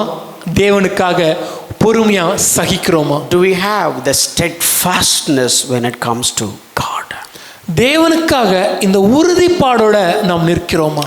See, one last point. கடைசியா ஒரு காரியம், Any and every marriage will have challenges. எல்லா திருமண வாழ்க்கையிலும் நிச்சயமாகவே போராட்டங்கள் உண்டு. What keeps our marriage is still on? ஆனாலும் நம்முடைய திருமண வாழ்க்கை அந்த பந்தம் தொடர்ந்து ஏன் செஞ்சு கொண்டிருக்கிறது? Not because of who is our mamanar. It is not நம்ம மாமா யாருங்கிறதுனால இல்ல. Not because of how much she is carrying, I mean the jewelry. இல்ல எவ்வளவு அணிகலன்களை அணிந்திருக்கிறாள் என்பதல்ல. Or not because of what did you study. இல்ல நீங்க என்ன படிச்சிருக்கீங்க இல்ல. Not because of how much you are earning. இல்ல எவ்வளவு சம்பாதிக்கிறீங்க இல்ல. Not because of your house. இல்ல வீட்டுனால இல்ல. Not because of the woe you have just said during the wedding. இல்ல திருமணத்தன்று நீங்க கொடுத்த அந்த உடன்படிக்கை காரியத்தினால கூட இல்ல. Not because of any relatives, not even because of the church. ஐயா உறவுக்காரர்னாலே இல்ல சபையினால கூட அது இல்ல. But what keeps the marriage? திருமணம் இன்றும் நிற்கிறதே ஏன்? Because of the love and the loyalty towards your spouse. உங்கள் கணவரோ இல்ல மனைவிக்கு மேல நீங்க வைத்திருக்கிற அன்பும் அவர்களுக்கு நீங்க பாராட்டுகிற அந்த உண்மைத்தன்மையும். Do you have that love and loyalty to your to be husband? உங்களுடைய மணவாளனுக்கு இப்படிப்பட்ட ஒரு அன்பையும் இப்படிப்பட்ட ஒரு உண்மையையும் ஆன வாழ்க்கையும் நீங்க கொடுக்குறீங்களா? Belonging to this church, you cannot make any reformation. இந்த சபையில நீங்க ஒரு அங்கத்தினர்னால மாத்திரம் ஒரு சீர்திருத்தத்தை உங்களால செய்ய முடியாது. If you live by the word, வேத வசனத்தின்படி நீங்கள் வாழ்ந்தீர்கள் என்றால், not just by learning the word, வசனத்தை படிக்கிறது மாத்திரம் அல்ல, if you live by the word, வசனத்தின்படி நீங்கள் வாழ்ந்தீர்கள் என்றால், then only you will make a change. அப்பொழுதுதான் ஒரு மாற்றத்தை உங்களால உருவாக்க முடியும். God will work on you, then God will work on the other people. முதலாவதாக தேவன் உங்களை உருவாக்கி உங்கள் மூலமாக மற்றவர்களை உருவாக்குகிறார். What kind of church we are? எப்படிப்பட்ட சபையா நாம் இன்னைக்கு இருக்கிறோம்? Do you use the little power for his glory? உங்ககிட்ட இருக்கிற கொஞ்சம் பலனை அவர் மகிமைக்காக பயன்படுத்துறீங்களா? And are you keeping his word? அவருடைய வார்த்தையை கைக்கொள்கிறீர்களா? Do you have the endurance? பொறுமையா சகிக்கிறீங்களா? Patience. பொறுமை இருக்குதா? And do you loyal to your God? தேவனுக்கு உண்மையா இருக்கிறோமா? Do you loyal to your bridegroom? உங்களுடைய மணவாளனுக்கு உண்மையா இருக்கிறீர்களா? ஒருத்தன் கூட மேரேஜ் நிச்சயமாயிட்டு இன்னொருத்தனை எப்படி சார் காதலிக்க முடியும்? How can I get engaged with one person and still continue to love another? Do you loyal to your bridegroom? உங்க மணவாளனுக்கு உண்மையா இருக்கிறீங்களா? If you have these four qualities, இந்த 4 குணாதிசயங்கள் உங்க வாழ்க்கையில இருந்துச்சு, nobody can do one blessing, nobody can give one thing. ஒரு ஆசீர்வாதத்தை இந்த உலகத்துல யாராலையும் தர முடியாது. The open door, அந்த திறந்த கதவு. he said I will give you the open door. தேவன் சொல்றார், திறந்த வாசலை நான் வைத்திருக்கிறேன். You cannot defeat your enemy. சத்துருவை ஜெயிக்க முடியாமல் இருக்கலாம். Second blessing he said, இரண்டாவது ஆசீர்வாதம், I will pull the enemy and I'll bow down before you. ஆனா உன் சத்துருவை வந்து உன்னை பணிந்து கொள்ள செய்வேன். Whatever the enemy for the gospel or whatever the enemy for your prosperous life. ஐயா, சுவிசேஷத்திற்கு விரோதமான சத்துருவாக இருக்கலாம் அல்லது உங்கள் செழிப்பான வாழ்க்கைக்கு விரோதமான சத்துருவாக இருக்கலாம். You cannot knock them down. உங்களால அவங்களை ஜெயிக்க முடியாது. But he will knock them down just because of you. ஆனால் உங்கள் நிமித்தமாக தேவன் அவர்களை உங்கள் பாதத்தில் பணிய செய்வார். Maybe sometimes you cannot open some doors. ஒருவேளை ஒரு சில கதவுகளை உங்களால திறக்க முடியாம இருக்கலாம். Doors for evangelism. ஒருவேளை சுவிசேஷத்திற்கான கதவுகள். Doors for the breakthrough. இல்ல ஒரு விடுதலைக்கான கதவுகள். Doors for deliverance. இல்ல ஒரு விடுதலைக்கான ஒரு கதவுகள். Doors for blessings. ஆசீர்வாதத்துக்கான கதவுகள். Doors for long time desired. அநேக நாட்களா காத்திருக்கிற காரியத்தின் கதவுகள். Doors for your pain to get relieved. உங்கள் வலிகளிலிருந்து விடுபட வேண்டும் என்று எதிர்பார்க்கிற கதவுகள். Let me tell you, நான் ஒரே சொல்கிறேன், he has the keys. தேவன் திறவுகளை உடையவர். If he opens, our திறந்தார்னா nobody can close. ஒருவராலும் பூட்ட முடியாது. If you become a church of Philadelphia, he will keep open door in front of you. God bless you. நீங்கள் ஒரு பிலதெல்பியா திருச்சபையாக மாறுங்க. உங்களுக்காக தேவன் ஒரு திறந்த வாசலை வைத்திருக்கிறார். தேவன் உங்களை ஆசீர்வதிப்பாராக.